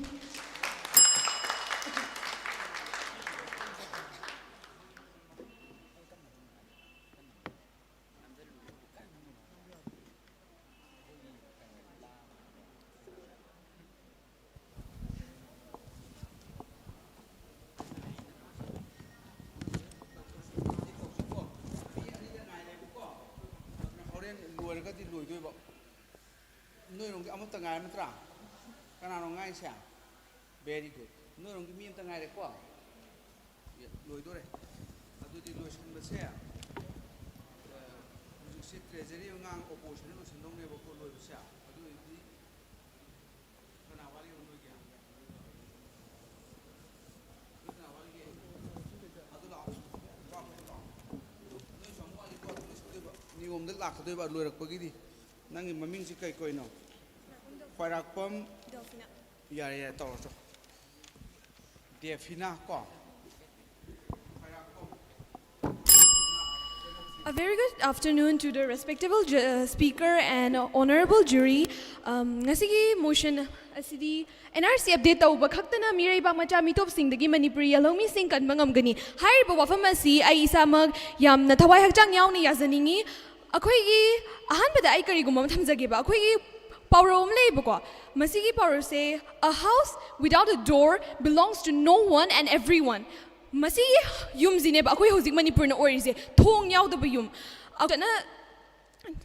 update daw da bana makoy immigrants mayam sing changjala aga akoy gi yum oriba akoy gi lamda Manipur asida makoy na adum laisaleba akduga makhatar pada akoy gi ai masi gi motion asibu support daw boyna ai mafam area ni khatada phazan area ni khatada explain daw zage ahan bada demography da ahong bala anba masidagi aikoi gi political powers da shift la pa change la anba aduga anir shubada aikoi gi land resources singse masise makoi na seasonar pa makoi se seasona kibadagi akoi da seasona ba phangau da ba manghalak ba akoi gi Manipur se land resources haidi yamna limited oina leiba mafam ne ba ko yamna marang kaina leiba mafam na te ba masigi da makoi Miraibang immigrants mayam ching sangsalak tuna makoina akoigi lairiba land amadi resourcing sise makoina sizina batar badi akoi di kari sizina dorigi akoi Manipuri yalhomi di akoi isagi lamda mitop oiraga leiraga draba aduga CSOs amadi kaino state government singna makoina haibagi matung inna akoigi Manipur asigi kaino restricted forest areas kumbada immigrants sing jaslak tuna makhoi gi lam sing umang sing ka kokthor tuna makhoi gi mafam sing laisilak pa new villages semgalak pa ka sisu thoi haina hai aduga akhoi gi masida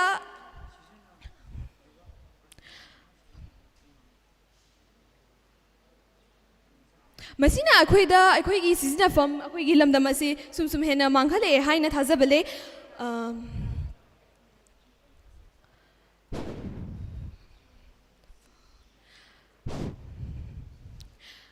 NRC chanaba haibase akhoi gi si se makhoi gi yalhomi sing se kanna bagi damakta neba ngasai kaino opposition dagi miyam na opposition dagi thulak pa mayam na haibi ko NRC chanaba yam na pa NRC chanaga drachana NRC chanaba NRC am pam record per ka hangre ko adu hoi pame be NRC se akhoi hojik chana da ba yadra bane ba NRC se chana ga akhoi immigrants sing se makhoi se tongana khando ga akhoi yalhomi fruit sing kanna na hona ga da bane ba ko adu nei NRC se chana da ba yadra bane habi sai thamjaninge ba aduga makha tarakpada NRC se chana da bida thamba tar badi akhoi gi Manipur hariba akhoi gi iramdam se si se thong di palaga leiba yum अदुबु युमगी शोदुदी मिटोप द पीरगा थंबा हुरान बदा पीरगा थंबा हुरान बदा चंगलक लगा लौबा याबा खोटबा याबा हुरान गिबा याबगी अदुगुंबगी मवोंगदा लेरेबा हौजिक अखोई मणिपुर से को अदुगा ngasai haizakhiba political power da ahongba lakpa ko haidi lam sing khara da kino immigrants mayam sing leisinduna makhogi adugi lamdugi population sing hengalakpa adugi lamduda makhoi voter chalakpa kholakpa ke ka haidi vote hada biyarak pase masina ne ko makhogi akhoigi political powers da akhoi isana akhoi manipur da leiriba akhoi yellow mi sing se akhoi isana isagi representative se khanba ngamlak oidoriba matung tarakpada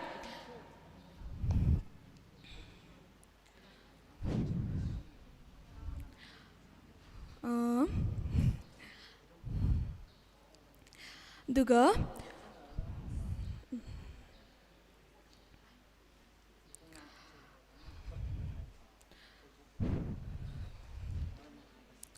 अखोई loamy फुरुप Singh से अखोइना योखनबा कंखनबा थमननबु होनबदा NRC से यामनमक दरकार ताय हाइबसे मसी हाइजनिंगे Honorable Speaker, अखोइना ngasi kino ngasi ki motion as haibadi kino ngasi ki motion as the NRC update tau bahar ba motion as the अखोइना aina haizening badi अखोइ NRC haibase kino मखोइ mingi sing khandokpa adu khata na te bako NRC haibase अखोइ बु yokhana ba अखोइ बु kanna ba अखोइ gi yelhomi gi damakta अखोइ gi kanana ba gi damakta ne ba adu ka NRC asina NRC NRC asina tawraga akhoi hanegi leizaramba ILP ki ka adugumba atopa scheme ki ka masigi NRC asina henam kankhalanak toine bako aduga Honorable Speaker aina haizening badi NRC is not about hate, it's about honesty and it's about bringing justice to all the people aduga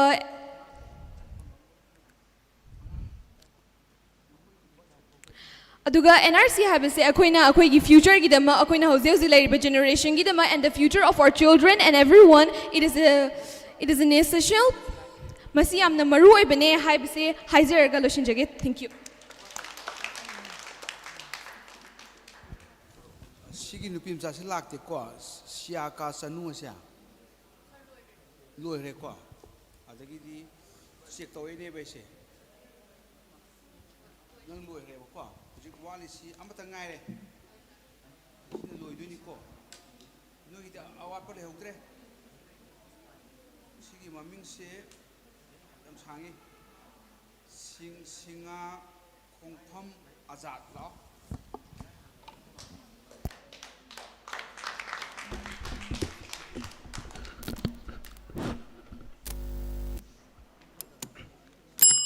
A very warm regards to everyone present here. With the permission of Mr. Honorable Speaker, ngasigi mosal NRC update to wakatangna miraibak masa mitop singdagi Manipuri yelhom missing kan bangam gan haibase yengbadadi yamna sumba manba adubu ground reality da yengba taragadi yamna lanba yumfam yaudabna maram waraga ihakna strongly opposed to jari NRC as intention yamna fazaba adubu ground reality da yengba taragadi masi yamna lanba thongamani ngasigi mosal asibu lale haina taksanabagi damakta aigi oiba matik sawa argument sing mathang manauna aina thamjage ahan bada NRC as matik sawa system amadi nate NRC update to bagi ming da yelhomi indigenous people sing da awa saitheng piba amadi illegal oiba mong da verification to ba amadi wrong document amada blame tawraga amaga nungai handaba yeknhanba amadi especially Manipur gumba lamda masida singdam ani nusip chana lemina ko lamda masin NRC na maram oraga yamna chabu saitheng amam pirakani maram maduna masi yamna lanba system amne haibada haiman bathogloi ani subada NRC na instability amadi akibagi create tauba NRC gi process asina maram oraga singdam ani da leminari ba amana yumthong yamdi imung manung amadi community amana amagi marakda thajana taba yengthinarba thoglakpa amadi sugumba kaya create torakani matang asida ina supporter bench ki members sing da haining libadi aikhoi gi Manipur asigi hoji uji oiba ngasigi Manipur gi fibam aigi community na heli aigi community mut thragani haibagi asung yam mi pai rom matam asida NRC asina maram oiraga yamna awaba sai thinga birakani matang asida ina haijining libadi aikhoi gi Manipur ase nusiba phawraba amade aikhoi gi Manipur ase kanba phawra matam aduda Manipur ase tangdu leta bhaibudo oigane mari ahum subada Manipur ase inner land permit system ILP system regulate tawaba state amane maram aduna Manipur ase ILP regulate system ase maram chan regulate tawba tai मरीसुबदा अखोई हौजिक हौजिक थेंगनरिबा नहासिंगना unemployment ओइबगी मरम से मसी हाना को root cause हान थिदोबो दाइ मरमदि असुगुम्बा हाना थिसिला मतुंगा तवा अदुगा लो governance अमदि infrastructure असिना सिंगमसु येंगो बथौ ताइ मतंग एस मिस्टर स्पीकर सर नसिगी मुसलसिगी एनआरसी हाइबसे आर्टिकल 14 to 18 रिटेलिएट तौरबा प्रोसेस अमने मसी राइट टू ह्यूमैनिटी अमदि मीगी प्रोसेस मीगी self respect अमदि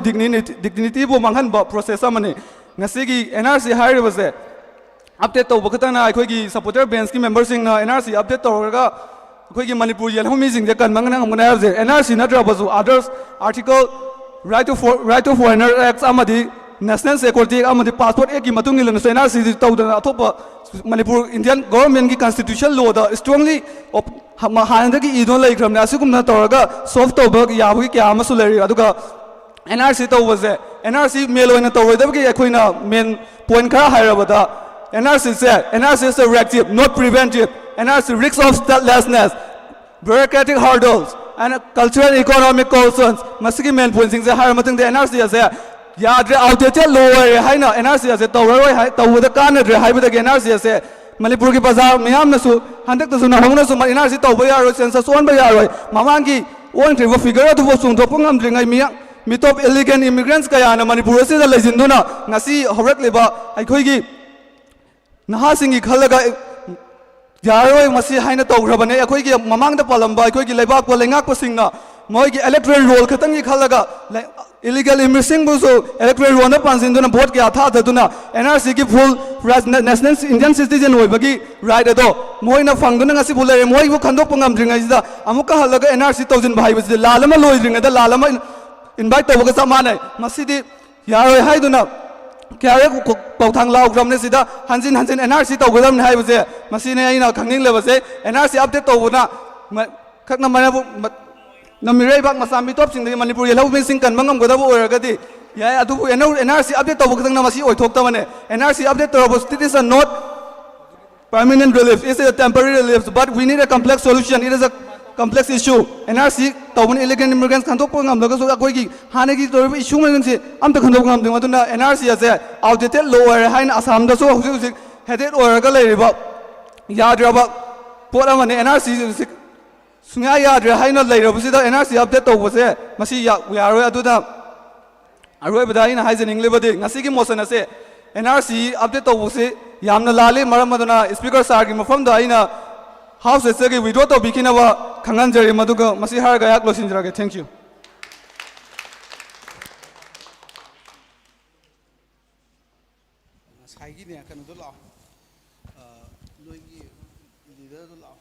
Only 1 minute,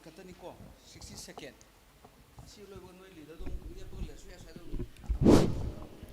Mr. Speaker, sir, amuka hanna ay warol hodok sage madudi opposition bench the library isile now sing makeup thokpiro maramdi NRC nataba tongan ba system kaya ama sanana bab khotpiri adubu example loina pallabada ILP haibasidi hojik chatnai haiba khatani kap tuna lairiba angang amada mithai piraga themba gumba system asibu chatnaba yai haidoribra maram asina hojik oriba Manipur gi phibam asida ain gi matung ina strongest option du yengakpa matamda only NRC khatani maram asna updating of NRC is the only means to protect the Yelhomi of Manipur from illegal immigrants and non-Manipuri haiba asi hairaga aigi motion matang aswais da lesenjari aduga go back foreigner no NRC update no census hairaga aigi topic lesenjage. So this motion should be passed from the house and it should be implemented. Thank you.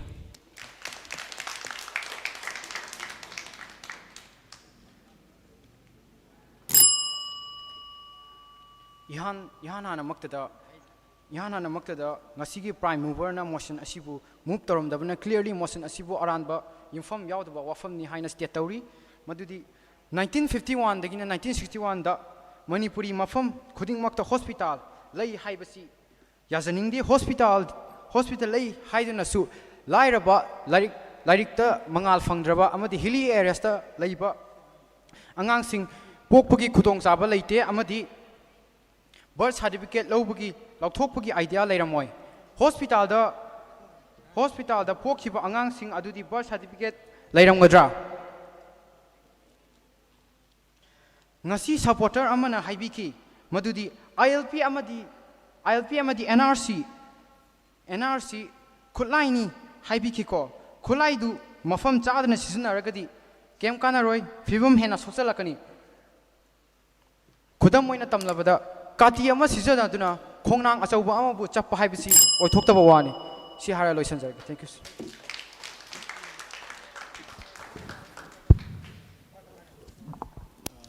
debate ki di chora ko mun loire ko aduga kanu torsi mark tin jela se baza sing lao sitam lao se sipur se kam to ke debate ki loisan gi asid tin jela ga piro ko mini manga loi ngam gadra noi to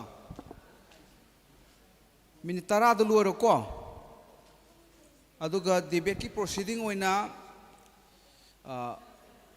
kanu toroke akhoi gi respected jury member ani sia mini ani gu mangang biro ni to ko ahum ngang gero mari ngang gero phagi to ni kanu to oza dipa manjuri de ke to biro ladies first na arai bo oza na ti ko sociology gi oza ni sociology di khange na society du naina ba oza ne ba ko akhoi na sai phami se ma loi naina thokra bani lak piro za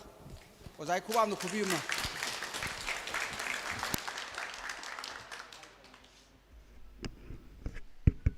Thank you so much. Hanba Maktada Lingshin Biriba, who is Speaker in Lingshin Biriba, Oza Dr. Y. Premananda Singh, Head of Department Law, Manipur University, Amadi Oza Sapam Dilip, Dr. Sapam Dilip, Department of Law, Assistant Professor in Biriba, Animakpu, Kaikunda Uchari, among the Lingshin Birimba, says the Lingshin Birimba, Oza Singh, Amadi Mang the Lingshin Biriba, Oza Singh, Satan Harol Singh, aduga guardian sing lingbirakliba aduga icha sing competitor oina stage ta phambiriba pumnamapu kai khumna uchari yamna nungai confidence yamna yaungna ngangba icha singi performance ubada yam pele haitare amani natana amani sisu mathangdadi soina phajana taungne na khalle stage ta thokpa se araiba natte ko hana yumda phajana confidence yaungna ngamani na chatlasu horen kai thogadaba tamngom pote khanbana ma sida tholaga mayam mangda lepagana haidokibana ma si adum thokpa ngatani kaimta yamna khanjan birunu mathangdadi ai smaina soiraroi na khallaga hena phajana performance soidana bibira kanena thajai kaino maina sum ningsing jarakpada khogi CI college ta noi smaina leiring haitare ko debating competition ama yaw chatle phajana simpha pure pabung nei bibani ko ahna ibibani simpha pure aigi mana ba seme simpha phajana pure haiba tare aduga ngasai gi CI college gi kano stage this main ka khatpa ai se kauk thokre khudi thibada ngasai gi kari leigadam no kauk gi badu maina adai khudi thibada loina mang maming kauk gi badu maina kauk gi sai khamai dauni thokla abani somna time keeper na matam kano hawa haira king ba hore ko aduga mic si pairaga ngang ba horak pasida aina ngang si kari no ai thanda gyan tadre ba blur satla ba haitare sadai ai smaina munik thu e duga gyan tare kaino ina ngang mi am si bon ai amu hobo yara drana hairaga ngasai gi chimpha do amu phajana mu horaga ngange ko khoi sapmane chimpha ngatani adu isagi oiba chimpha na taba manba confidence yauna ko kuda ki oina somna ngangi bodo owai khum taunaraga ngang ba ngang sing chahi matang sana dana yamna mature oiba haitare ko adubu house ki decorum kharadi ngakna chatabana mar moiraga score di khatang nemna phangba ko aduga I really appreciate their confidence mai toranga sai CI college ki debating competition do trophy thambal mong manba chobom pura lakhi ai su ko what I am trying to say is that confidence ama darkar lai presence of mind ama darkar lai ai huzik smaina soiraga da ai karina mention ga da ge haba khudaki oiba pairaki loksing haiba tare ko pabungna kano scooter amda CI college vision putan da khela kai dei chatlini nang di yare ne na haire ko thajadana sai gi soiraga makok teng horaga first tarak poda nga haki oiba pairaki loksing se akoina masi sinaba inculcate to cultivate to haitare ko ngasi gi topic yamna matang sana ꯑꯩꯈꯣꯏ ꯂꯧꯈꯠꯄꯤꯔꯛꯄ ꯑꯩꯈꯣꯏꯒꯤ students organisation ꯁꯤꯟꯕꯤ ꯂꯥꯡꯕꯤꯔꯤꯕꯁꯤꯡꯕꯨ ꯊꯥꯒꯠꯆꯔꯤ ꯑꯗꯣ ꯃꯁꯤ ꯌꯥꯝꯅ ꯈꯟꯅꯕ ꯅꯩꯅꯕ ꯌꯥꯕ ꯍꯦꯟꯅ ꯀꯨꯞꯊꯅ ꯑꯉꯥꯡꯁꯤꯡꯅꯁꯨ ꯒ꯭ꯌꯥꯟ ꯇꯥꯅ NRCꯒꯤ ꯃꯇꯥꯡꯗ ꯊꯤꯖꯤꯟꯕ ꯑꯗꯨꯒ ꯏꯟꯗꯤꯖꯤꯅꯁ ꯄꯣꯄꯨꯂꯦꯁꯟꯁꯤꯅ ꯀꯅꯥꯕꯨ ꯑꯣꯏꯒꯗꯧꯔꯤꯕꯅꯣ ꯀꯔꯤꯕꯨ ꯍꯥꯏꯒꯗꯧꯔꯤꯕꯅꯣ ꯁꯤꯒꯨꯝꯕ ꯃꯌꯥꯝꯁꯦ ꯑꯩꯈꯣꯏꯅ ꯂꯦꯞꯇꯅ ꯊꯤꯖꯤꯟꯕ ꯃꯊꯧ ꯇꯥꯕ ꯃꯇꯥꯡ ꯆꯥꯅꯕ ꯇꯣꯄꯤꯛꯅꯤ ꯑꯗꯣ ꯍꯥꯏꯔꯤꯕꯁꯤꯡꯁꯤ ꯑꯩꯈꯣꯏꯅ ꯗꯦꯃꯣꯀ꯭ꯔꯦꯇꯤꯛ ꯁ꯭ꯇꯦꯠ ꯑꯃꯗ ꯁꯤꯇꯤꯖꯟꯁꯤꯞꯁꯦ ꯌꯥꯝꯅ ꯃꯔꯨ ꯑꯣꯏꯕ ꯁ꯭ꯇꯦꯠꯀ ꯁꯤꯇꯤꯖꯟꯒꯁꯤ ꯁ꯭ꯇꯦꯠ ꯚꯔꯁꯦꯁ ꯁꯤꯇꯤꯖꯟ ꯗꯤꯛꯇꯦꯇꯔꯁꯤꯞꯇꯗꯤꯀꯣ ꯑꯗꯨꯕꯨ ꯗꯦꯃꯣꯀ꯭ꯔꯦꯇꯤꯛ ꯁ꯭ꯇꯦꯠꯇꯗꯤ ꯁ꯭ꯇꯦꯠꯀ ꯁꯤꯇꯤꯖꯟꯒꯁꯦ ꯄꯦꯔꯦꯂꯦꯜ ꯑꯣꯏꯅ ꯈꯨꯠ ꯁꯝꯅꯔꯒ ꯆꯠꯃꯤꯟꯅꯒꯗꯕ ꯑꯣꯏꯕ ꯑꯗꯨꯅ ꯀꯅꯥꯅ ꯁꯤꯇꯤꯖꯟꯅꯣ ꯑꯗꯨꯒ ꯁ꯭ꯇꯦꯠꯇ ꯑꯩꯈꯣꯏꯒꯤ ꯔꯤꯄ꯭ꯔꯖꯦꯟꯇꯦꯇꯤꯞ ꯊꯥꯒꯠꯀꯗꯧꯔꯤꯕ ꯑꯗꯨꯒ ꯗꯤꯁꯤꯖꯟꯁꯤ ꯂꯧꯕꯤꯗꯧꯔꯤꯕꯁꯤꯅ ꯀꯅꯥꯅꯣ ꯃꯁꯤ ꯊꯥꯒꯠꯄꯒꯤ ꯔꯥꯏꯠ ꯂꯩꯔꯤꯕꯁꯤꯅ ꯀꯅꯥꯅꯣ ꯍꯥꯏꯔꯤꯕ ꯃꯌꯥꯝꯁꯤ ꯑꯗꯩ ꯔꯤꯁꯣꯔꯁ ꯑꯦꯂꯣꯀꯦꯁꯟꯗ ꯀꯔꯤꯗ ꯌꯥꯝꯅ ꯃꯔꯨ ꯑꯣꯏꯕ ꯊꯤꯖꯤꯟꯗꯕ ꯌꯥꯗꯕ ꯑꯗꯩ ꯄꯨꯡꯇꯧꯗ ꯇꯧꯕ ꯌꯥꯗꯕ and political stability, social order, and it's about legitimacy, entitlement, rights and responsibilities. Yam kana aina makhata na matam lawjadragasu hiram masida koi hanna nainakisi bhab taminasi anu sigumba competition kaya ama sinbiraktana makhata na koi angang sing nauna hogalaiba sing sida sigi lamda khangningbagi motivation ama hena pibirakigani haba थाजबसी थमजबग लोइना मयाम अमु हना थागतजर thank you so much ओजादिली उन लाखपिरो अखोइ जे कनोनिको doctor गाक्तनिको कोइ हुमसे अदुना doctor दु अइना समजलबनेबको सि चंगे issue doctor नि nurse अमते यावतेबको एमसुगी निफु तरुक लक सुबा रियलाइजेशन दी गमरी लेना सिनबिरिबा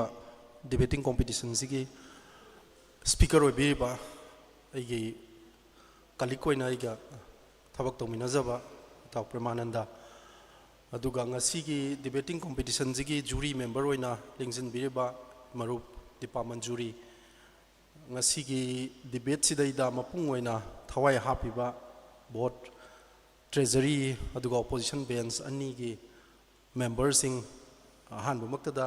काइखुमनो बोचरी अहानबदा ngasiगी डिबेट की नुंगाइबा हाइबसिना सही नौरिबा ngakhtana chaagumba ngakhtana dumaina thoga ngangbase si tabagi nungaइबा malai oza premananda ai oza department juri akoi khara lei debate promote tawba kangbu ni akoi pun punna dum chatpa pun punna dum thabak tawminaba aduna debate promotion si akoi gi lairik tambagi part ama oina yauraga sumnatangi school da natragana aigi home tutor thammaga maduda khatang maduda aigi mental ability angka khotpa haiba ingraji haiba natragana tai subject hainabado adugi mathakta punsi ama sagatpa matamda angka haiba natraga ingraji haiba natragana topa subject amada ai mark yamna phangbado adugi mathakta miyam mamangda thoga karamna wa ngangadage samaj gi society gi karigumba thodok ama thorakpa matamda karino haina wakhan khallaga aigi apamba opinion piba ngamnaba honaba haibasi yamna maruoiba potsak amani masi hojiki school gi system da u gidraba aduga yam tangna thokpa amani adubu yamna di maruoiba ade emsu na ngasi nefu taruk lak suba realization de da chhatra gi sugum toba akogi debating competition ama silak pasdi yamna pungning thogat ningai oiba aduga pungning thogat chaba aduga nungai jaba amani aduga debating competition su competitor adum yami ahan bada loinaba fajana ngangi fajana ngangnabo honai tawbadabu asoi ba haibase numit tugi oiba aigi honabagi natraga aigi lak haiba ma sulai lak tugi mathakta lak tubu namhalaga satkadoisna aigi hona zaman haibasina practice haibasina ba practice makes man perfect hai practice tawra kandani khoina perfection la kadoise ngasigi ayamba hoi iraga la amba yai iraga la aga su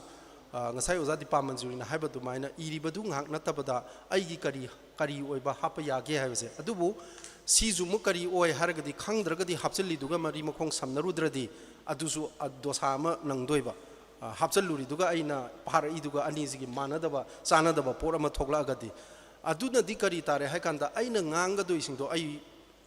kananomna ibiragasu isana torozo bhab tabam di changyam aina iriba aina ngangi base si hairi ni ko hana haina खंगबा अमा चंगेब अंक से फाक्तुरगा कदाइदगी हौरगा कदाइ लोइदोइनो खंगदबा दुम येंगा खंगबदी दुम मानबा सुखंग खंगदबा अदुगुमबगी मोंगदा debating ngang-agadi adudo irai laina mina su khangani phajabaju watkanel aduga loan haibase wangangba matamda anoriba ngaktaneba aigi imungda ngangnaba wangang sangang aduga aigi imungda chatpa lamchat sajat haibaduna ama imung manungdagi thoklaga kairoi laikai da club yoroko matam maira paibigi natraga mayamgi da pulakpa matamda ngangnarakpa loan na ama adudagi amu wangkhat khraga matam amada akoina ningthau palingai matamda kunungi loan hai hokjikna parliamentarian hai akoigi language aduna loan di loina ba phauna gani adubu ngangi ba loan jugi magi makhan khena gane ba ko yumda ata laudana khoi ju natraga mi dum ngangna ba ngakta ne adubu mapan thola gadi adu ngang ba yate aduna language haibasi yamna maru oi ngasi gida phajana ngangaga language da akoigi marakta yausallakpa language phajadaba yausallakpa adum yawi aduna mina ibira agasu aina phajana hana paraga language asi wahis di phajade haibasi akoina khandokpa ngam ba ama darkar oi haina adumaina khalle ngasi gidi adum prize gi hairagadi kari haine numit tugi oina prize adum pirani aduga tips khara haitare wangang ba matamda microphone manak se sangakpa matamda aigi microphone aina ngangi siga microphone siga ani sigi nakna base yaribra yadabra haibase aigi wahi amani ngangbada aina khangba ngamgane sumaina ngangchaluradi si akoigi kano satleb mayek sengdreba swaidi ngang adi sisu mayek sengeba aduna aigi ngak sid ahamba sangda yam haisingna aigi mic se kadai da thammaga aigi sapsaba aigi vocal se chatlage na haibase si maru oi maramdi debate haibase ju isai tabada nungai ba haibase ju darkar lei nakungda jiri changhalak pam changeba isai ga sairenga khenai dana saireng paba ju hoi yam phajana paraga di tab nungai isai na di khara heleba sammana ba mayek to saireng gi dumaina paba ga isai oina hapa ga di isai mayek to na changba hele kari gi no harga magi kaino amakhak change rhythms amagak laiba ado si tapna ni rhythms ama sem ama change ngasi di angang ngakta ni hoi ani ohum budi yawi hana dagi debate yawa moi ani hum yaweba aduga yam kaugan ba thaklauna ngawrise si ihan han bada stage da khwai dagi akiba pohali se kaino hai kan da mit sine migi mit se am sathi ko migi mit sina aingonda mit chamana aingonda yengsalang matam da ai je daklak hanne ba ai de mi lising tilakan da aduna wangang ba tholak pa matam da ai gi mit na kai dongai da migi mit ta yengna ba khonaroi dam ne mit se aina mafam sana aina yengage haina khanma mafam amada haipet leirap thammaga ngang targadi nangi kaw du ayu sumaina mi singje yenga agadi yam ngang akanda di mi mamit yenga su ken khalaroi ba ahan ba ngang bada soire izigi maram di kaino akanda mit si daidal ne ba aduna mit sizina ba haiba tai aduga azai microphone gi anem awang arapa si ju yengwam sange ngasi di kai gino noi anou banga ta oina ubanina ayamba nahang anta oibanina sigi debate ki phajade habagi nate si tips amani wakhan khanba haina ba kamaina ngang ba higadage haibana chingbodo aduna topic sigi oina di yamna pertinent oiba huji yamna burning oiba issue ama adum oiraga lei aduna manipur se mamangai dagi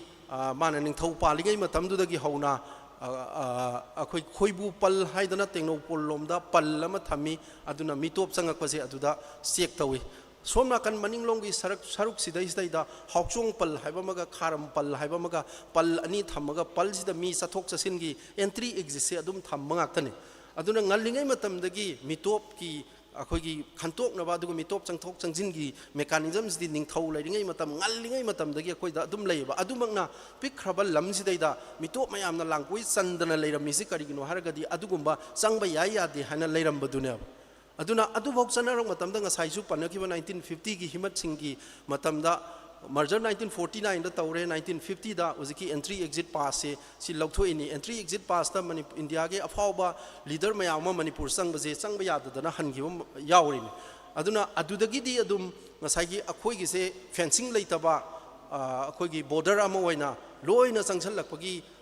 awaba du akhoi hojikti loina ma akhoi punamak loin thengnare aduna animak motion bu akhoi gi support tawriba kangbu su NRC sina afaba ama oibe yai haina magi phajaba argument ni adum laise aduga opposition bench na haizu NRC duda aduna yaduribra haiba question ne question di phajaba argument ne NRC je chatnare nang chatnare hargasu NRC duna yaduribra NRC natabadi kari kaige argument se dum phajaba argument ngakta ne auna aduga national register of citizens sigi NRC gi matang da nainaba khanaba indigenous ki haiba sidi adum lisang sina akoi matam kharadi sathagini aduna nauriba cha jing haitare adugi wakhallonda manipur haiba se sumaina mitu mian chana laksin gragadi akoi kamaina hingau gadagi haina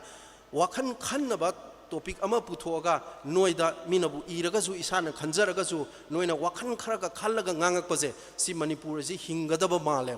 aduga adunatana nahajing sidagi kuthang lamjenni nahajing na loi puraga muk chelakadawne ba nahajing sina sugumba khana naina basidida thawai yaurak traba matam nahajing sina tongan balambi mada sakro matam dadi adudadi manipur haibase adu leigidaba yai aduna sugumba naha mayam thoklaga sugumba naina ba mayam sidida isagi mod pidana naina dana padana honor ise si mak leiri gaidi manipur se ima se soidana dum hingani aduna leiriba mi punamangna manipur hinganna ba soidana honagani haiba wafam kharaje hamjaraga ngasigi emsugi realization di ga mari leinana debating competitions da baton tawduna aibu yawbina ba haibira ko gidamakta emsu Imphal East District Committee bu haningai leitana thagat pa phongduk chari haijari bo wafam kharaji ga loinana puno ko khurumjari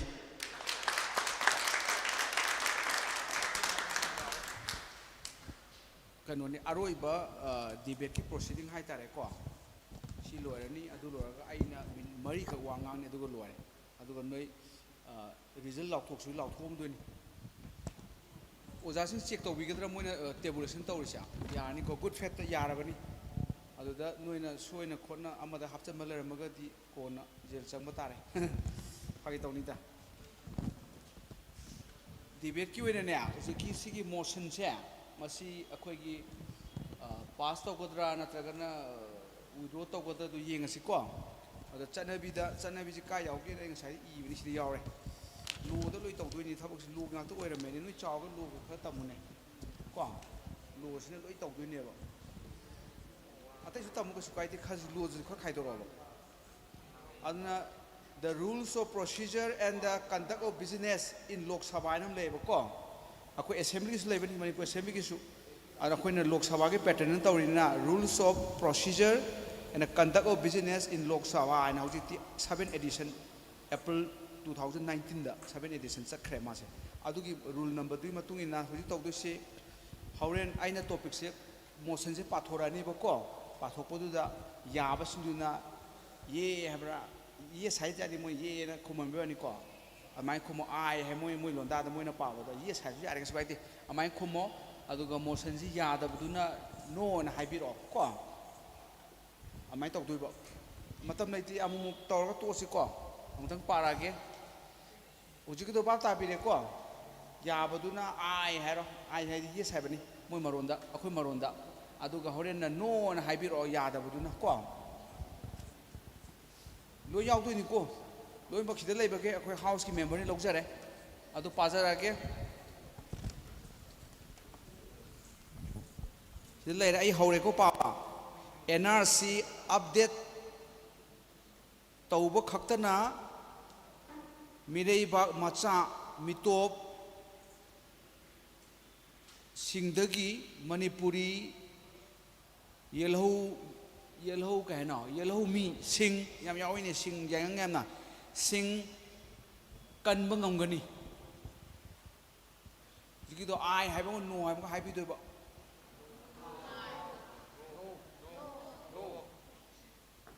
babta ti khu thang na bi tawr se si yabi ning ba se khu thang ba lo yare ata tawr se yabi ning khu thang khulong tv president nong ta em su ki president khulong tv ba ani thang pa ya ti ko only one hand yaba masing si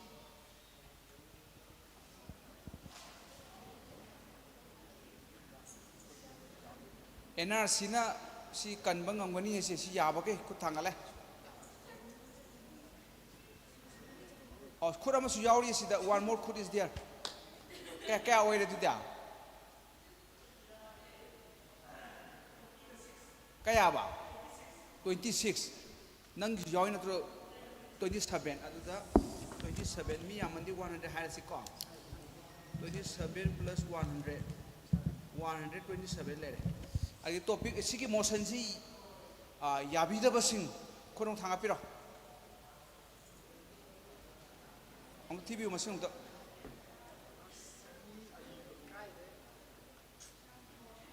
1414 सीधी शेंगे यारे 1414 से मी साम हाफसल सी 100 हाफसल ले बेना कोसु मसिंग नुमाइना बनिदा मी याम येंगी उना बनिदा motion सी याब मीना 127 साम साम plus तौरगा अदुगा motion सी यादबना 140 तारे को 114 तारे अदुदी याबना यामे को याबना यामे को अदुना मोशन सी अखोइना हाउस दा मेजॉरिटी ना यारबनिना पास तौरे को अदुगा हाउस की सेशन सी अखोइ की सिनेदाई हाउस एजोन सिनेदाई को मतम कक्तना हाउस एजोन तौरे हाइन लाउथोक्सरे डिबेट लोरे साइड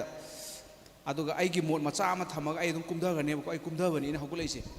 कुमधबद मोड मचा अमा थमग कुमग्रनी नोय लाउथोस हाइरो हाना नोय दिंगा तंग फंगो पुना चमिनरसेबो को पुना चपैदि कुमधमिनरसेबो मी अंत लेहौरो last इथो फजना I ngang bahorge ko aduga sanaraseba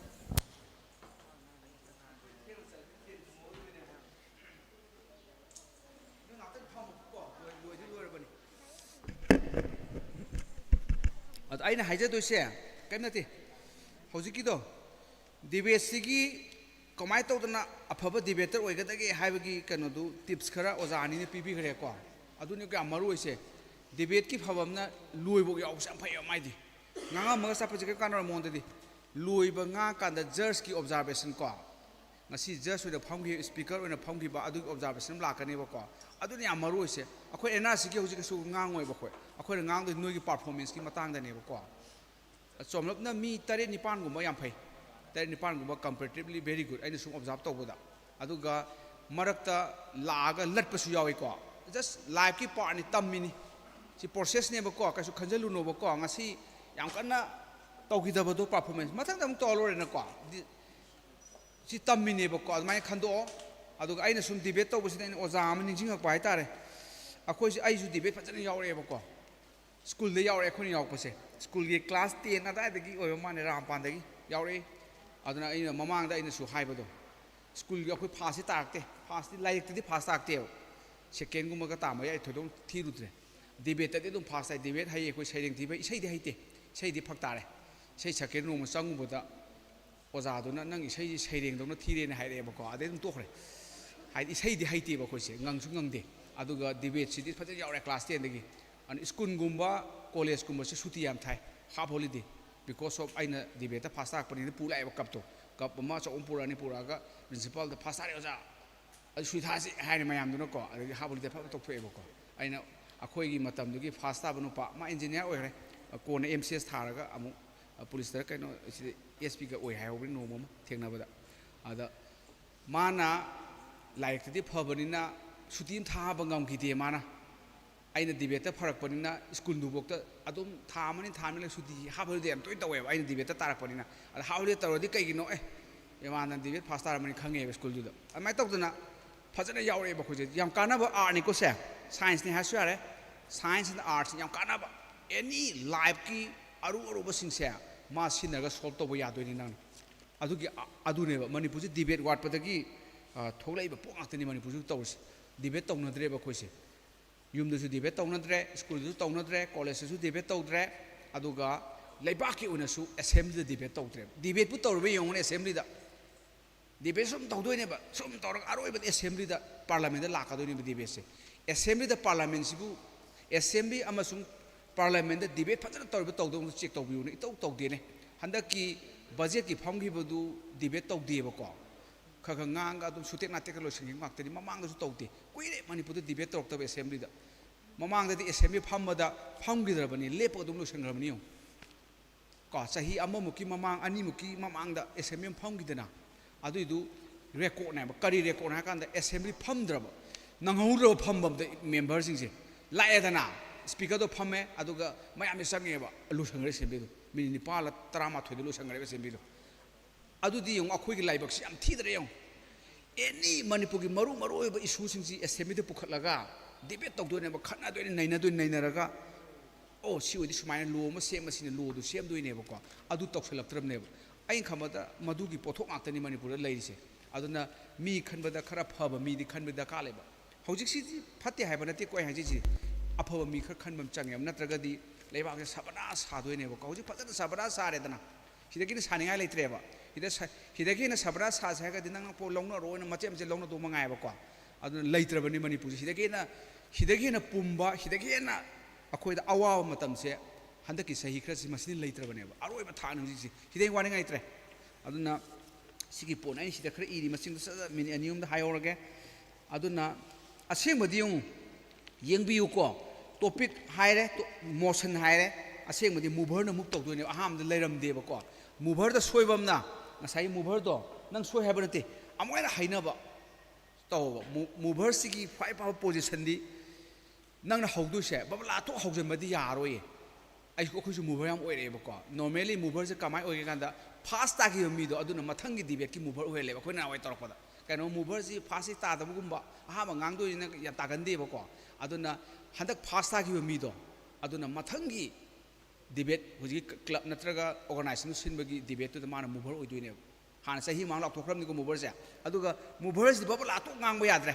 mana haitare hojik lairi ba Mr. Speaker sir hojik lairi ba manipur ki samasya problem critical juncture sida khana da ba yada ba wafam ma laire kan hawr ka doine horok to se madudi karino hara kanda sigi NRC ki post ma laibani na aina sumba asuke batik maru ore ko aduna masi aina house da motion oina ngasi move tok jeri se hujik laiba socio economic condition si ne maram oidun puthoi bani and movers and high change background machi am lidoi ni ko manipur condition mawung ba tok se liraga bini amagum ba second khara da liraga maram aduna sumba motion nama house da putho khana da ba yadre aduna puthok sari ni in man high bam change adu swai haidana swai haide ba khun sum ta ba da takno to ko motion na tok ai move tok rin tok sangare ba house da motion du leiram demand puthora ini bill puthopogum mani ma sai concern minister duna almaina puthopam changi mover sina sai wakhana lakpani ado angang singna dagi di khoi sart singna debate si preparation tawbada akoina yam lai na tawe ba khudin hawai adra aina oza mami ni sing je kaino kanda akoi oza juge sorom le oza de na te ma di imana bagi ai gi imana bagi mapa oi ba kwa ado mai masa du di debate kya yaw yati pam dab jane ba ado ai ga sum pum aina मासी सुम निजिंग पाइता ngasi si sum ma laigidabadu preparation gi wani da man ibire ba debesi irane ba ai di oza strategy dana su imphang college oza amle akhoi gi guru ni strategy se aduga ojiki oza jugeshwar siga jugeshwar de oza di nate ma di tika dane ga sum debate tu pam ya pam mi ne saireng ga tem iba aduna mana ibirane ba ko aina parne ba ngak tang la ga natra nong ni le ga la ne ba ko mai ma ga ngang do ne ba si oza si mamang si da ai oza se hojiki oza strategy ti ngang de mai mang da ma de point apha mana arai mi ati ko oza strategy imphang college oza se maya na khang da ara apha ba topic puthok oza ne ba brain yam lei oza ne adu hojiki oza sina yam tan de ba ko mai mamang da si ngang do ba ngang ga mana mathat da hok khuba khuye ba ko mana iri do aina ngang do ne ba chabara na competition to do mai na ma loi ta ni nami the thang do ni smai ngang do ni ngang ne ba ko adu ga mana ngang ba se aina ngang ba se ma hok la khuba khu ne ba ado mai tau na mama pa na angang si sagol pum change debate ohen jar ga di aja yaw tu mo kain thado pya roi ba ko oza di nai der oza gu di nai de so roi ko subject tu gi hai ba university oza college ki oza thi ba tare adu da tar ga point ga du lok thok lok sin adu ga loi mo a to z i ba di yaro ga so adu ga mama pa na practice to holo yum da halaga ai nga sai gi oza ju ge so na ai no oza ko ai gi oza ni oza ko jam oza di na ti ma di ada mana aina ga ngang ba se ngang ga malu mana khuba khoi asaba sky ra penji mana ga ada in khale o ai haye ngang mo di mana yam pam na khuba ga khugramina oza du na pelabane ba aina ngang mo ma practice to ma yum sida es ai du di haye ai sumaina ngang adi adum phasi tani khanje bai wakhanda tasu tare do si ama sange practice taw hai gani aduga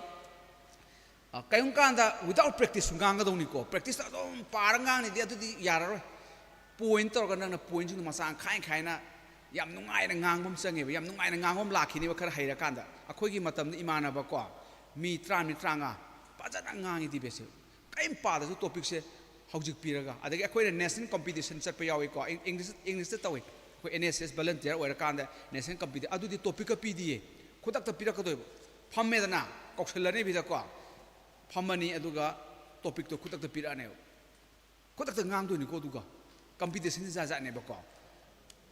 armaina tawi adu su mayam si tawro aduga aina khanbadana yam line to yaba practice sama lay si topic si paro ne NRC update tauba khaktana mirei bak macha mitop tagi ko mitop singdagi manipuri yelhomi sing kanba ngamgani haine ba ko adu sidai sida ahum thona khaidok pa yadra sa ahan bada NRC update tauba khaktana sinatro hana point sa sumai ka ngang mi leba topic se pare da na adu dum loi du ni phasta du ba NRC update tauba khaktana si point amane ba haidi kaino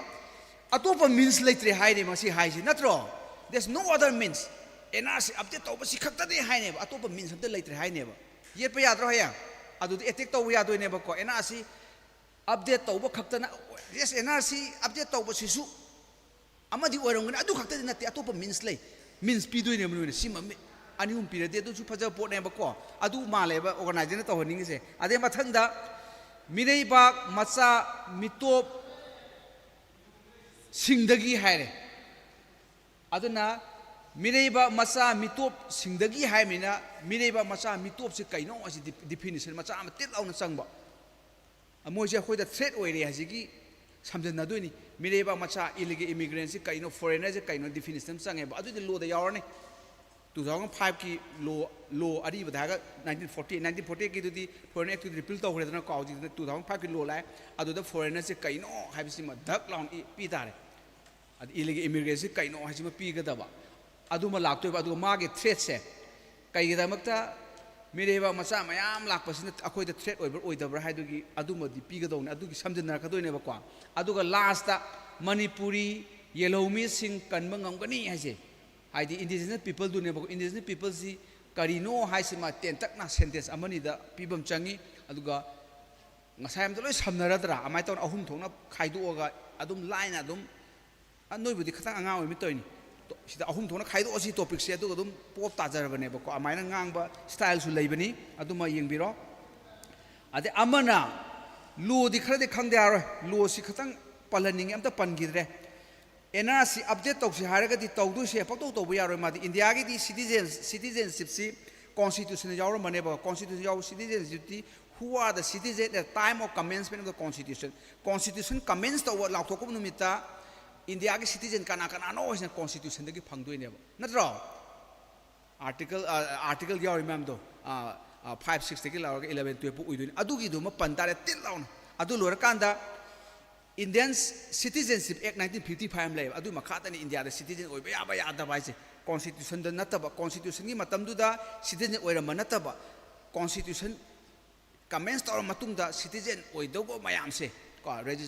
registration naturalization ke mayam yawra ni adun ka yawra ni 1955 ki citizen act yawra ni adu pan ga doi ni kana da pan ding asi yam ngai pa om na adu loraga citizenship sigi NRC se karamba act ki tawdoino karamba law da loi tawdoini ko census law da ki census act 1948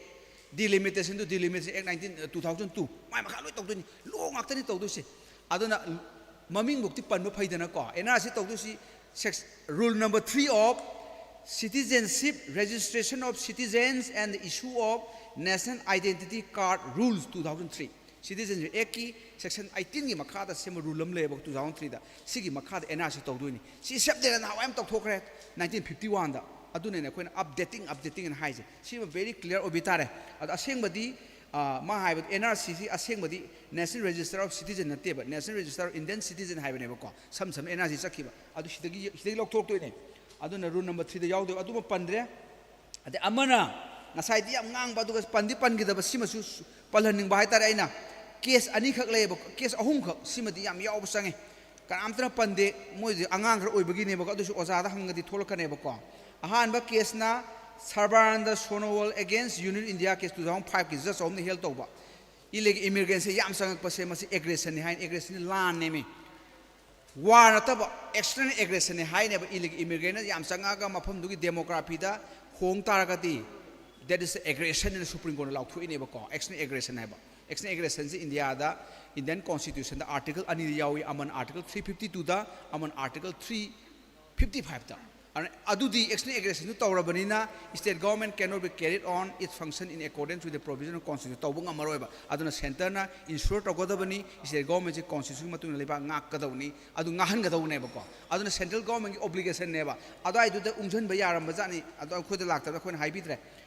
aduna hujiki case to the high to neba Sarbaranda Sonowal case da landmark ne adu case Manipur da mi punguding pa daw ni si case di adu matung anauba da in re di reference di president na in re section 6A of Citizenship Act 1955 si case na akogi October 17 2024 da Supreme Court na judgment piba just mangana ngasai du na 12 July 2005 da judgment piba Assam the NRC tawrise Sarbaranda Sonowal ge case na maram oiduna tawri ne ba ko tawdabina aggression ni taw Indian government ha tawholi ne ba Supreme Court na adu hojik na amamung la section 6A gi challenge tawbagi law masi anisima khangbi gadaba adagi di case amaga lay amana Dr. Ram Manohar Lohia against state of Bihar hadana ngasai amanu pimsa amangang hibado security state du kai aduda law ahum lay amana law and order haiba samsamba adagi khara hengal gana public order ade khara hengal gana security state adugi distinction du si case de pi ba ko sima yamaru ore adagi amana panbai palaning ba amana Assam gi di Immigrant Expulsion from Assam Act 1950 leba ko immigrants sing Assam da expel tawna ba hai khwai fast taw do si hana kanu tar identify taw tare natra dictate taw do ne ba aduga moi su detain taw do ne ba detain di matam khar tham do ne katai tno ma aduga deport taw do ne ko triple D in sinai do ne ba prime minister ga home minister ga na triple D dictate detain deport hai ba ne ba ko taw do si bo ko adu mayam ga du khara yaw hon ning bai ta am ta yaw de adu hujiki Immigrant Expulsion from Assam Act 1950 sumba law basi pass taw bam change NRC si phajana taw sa ga di ko akhoi de di adum basi taw taw de law da ngak lak tu ni ko ai ba hajo ga di adu haina law ang ta sa se ha ba na tab NRC ka si law ne ba ko adu akhoi de adum basi important pina da ba adu na ai lo selak pa ina haijeri si yam phare akhoi debate taw yam phare taw biro adu ga lairik ti khara pa de aroi ko sart sing si lairik mama pa de amaru wai ko mama pa sa suki mati maru ere mama pa sa angang si kan honoi bium change ba ko chawra ga lo ko su khra tamalo chawre loi chawre da kaw lo ba ko tuep lo ga tamaya bani lo se 5 year integrated course ha dana aduga graduate lo ga su tambaya 3 year gi lo tamba si ama hai aina lo gi ojani na lo tam hai ba ne ba doctor mo ha kan engineer tam mo ha kan loi phai aina di lo du khata yahon biyo ba lo se khoi da khara wa le ba ko deficit oire ba trust deficit hai ba lo deficit oire ba khoi da khangdre ba lo du khangdre lo khangda ngak assembly le khala mina kai no moi to du sibo adum jago saga lo sala ne ba dum lo du leitre ba lo pass taw do assembly du na lo du khangdre mina magi power du khangjadra ba ne ba akona 7 sidung hai ikai sala ne ba ko aduna lo taman biro mama pa na khaga lo tamalo mar mak icha ahum pok amadi lo tamalage ka haibiro ba ko adu mai tor ga manipur awon bam lakani adu aina lo selak pa haija do se puloi loire akoi NRC siam darka le manipur hauji aduna soidna tawgodo male mayang iho mal ai bhauji si ko an iho sin kangkhala ga upai so leite government si people na khanbani na tra and people sin iho si kanna kangkhala ga di sarkar upai leite in bata bane ba ko aduna adugi push up to ji am kan tokhle NRC soidna manipur da tawgodo male aduna tawrsuma tawkado tawrni khale simalaire aduga aigi observation de loire kanna honora kanda ko fast amana tani fast abe khalu no ko competition torodi mi mana fast agi ni mi second tani third tani nang yu third lag hona ba lep ko no ko hona ba lep de nang mathang da fast tani ba ko ana fast ba su berani ne mathang mukta de ikai ne ba ko adu sopudi fast ke khalu no ba aina to yo performance am phajagare na khalo ba ko mama pa su nang de haiti da ꯑꯣꯏꯔꯣꯏꯗꯅ ꯆꯩꯕꯤꯒꯅꯣꯕ ꯑꯁ ꯅꯪ ꯉꯥꯛꯀꯣꯟ ꯍꯣꯠꯅꯩ ꯈꯤꯇꯪ ꯋꯥꯠꯂꯦ ꯑꯃꯨꯛꯀ ꯍꯣꯠꯅꯈꯤꯁꯤꯅ ꯑꯗꯨꯃꯥꯏꯅ encourage ꯇꯧꯕꯤꯌꯣꯕꯀꯣ ꯑꯗꯨꯒꯤ ꯄꯣꯠꯅꯤꯗ ꯂꯣꯏꯁꯤꯜꯂꯛꯑꯒꯦ ꯁꯤ ꯂꯥꯎꯊꯣꯛꯁꯤꯗꯅ ꯃꯥꯂꯪꯕ ꯂꯥꯎꯊꯣꯛꯁꯤꯔꯥ ꯁꯤ ꯂꯥꯎꯊꯣꯛꯑꯒꯦꯀꯣ ꯌꯥꯝꯅ ꯅꯦꯛꯑꯅ ꯅꯦꯛ ꯀꯝꯄꯤꯇꯤꯁꯟꯅꯤ ꯑꯗꯨꯅ ꯀꯟꯁꯣꯂꯦꯁꯟꯗ ꯃꯣꯏ 5 ꯂꯩ ꯁꯤꯗꯀꯣ ꯀꯟꯁꯣꯂꯦꯁꯟꯗ ꯍꯥꯟꯅ ꯂꯥꯎꯊꯣꯛꯑꯒꯦ ꯀꯟꯁꯣꯂꯦꯁꯟꯗ 5 ꯌꯦꯡꯈꯣꯝ Olivia Chanu opposition mana consolation gi number 1 ko masai 1 2 3 nati ko consolation manung da ahan ba mana out of 300 to 194 marks phangi yam phai ko very good adagi di consolation gi number 2 da nongmai them bidas singh sina kanoni tejeri bench ki nupa masani mana 193 marks phangi 300 ki manung da masam phai adagi number 3 consolation ahum subasina oinam merina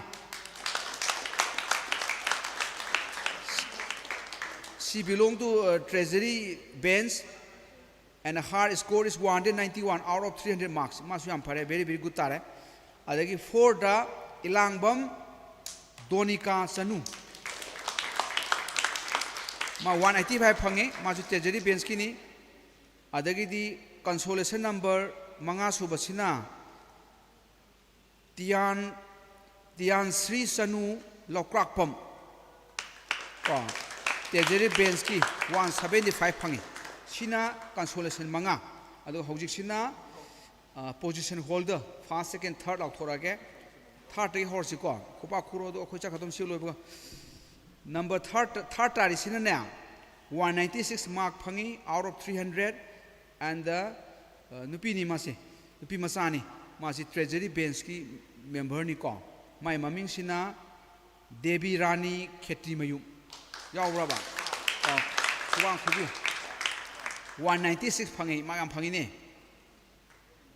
aduga moisi yam kriki ine yema amani ama ani ka khena bai wani ja samana khare na pildu mana tabi wari ni dum anyway yam phare mathang da second ta do sina ne opposition bench tagi 200 mark phangi mase out of 300 aduga magi maming sina khoi layok phabi nupi masa si maming na nupi masa ro mani ne thoi bi mai bam ma 200 kala thoi bi sa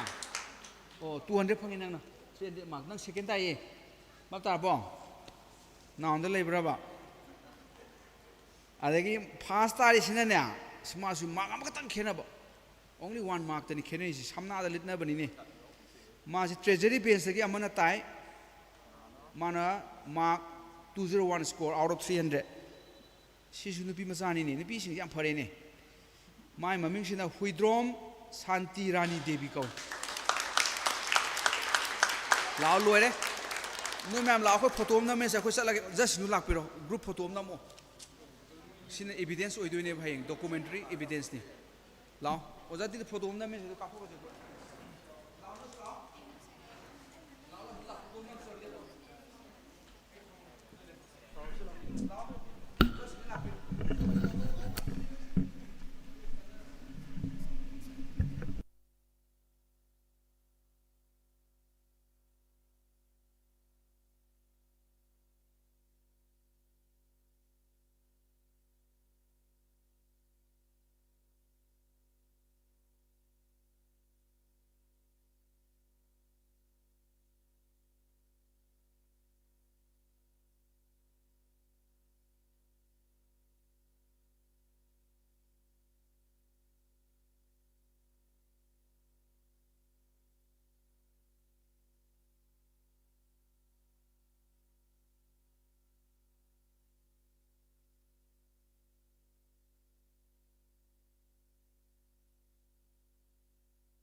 ꯑꯗꯨꯒ ꯉꯁꯤꯒꯤ ꯄꯥꯡꯊꯣꯛꯈꯤꯕ ꯌꯥꯝ ꯆꯝꯂꯕ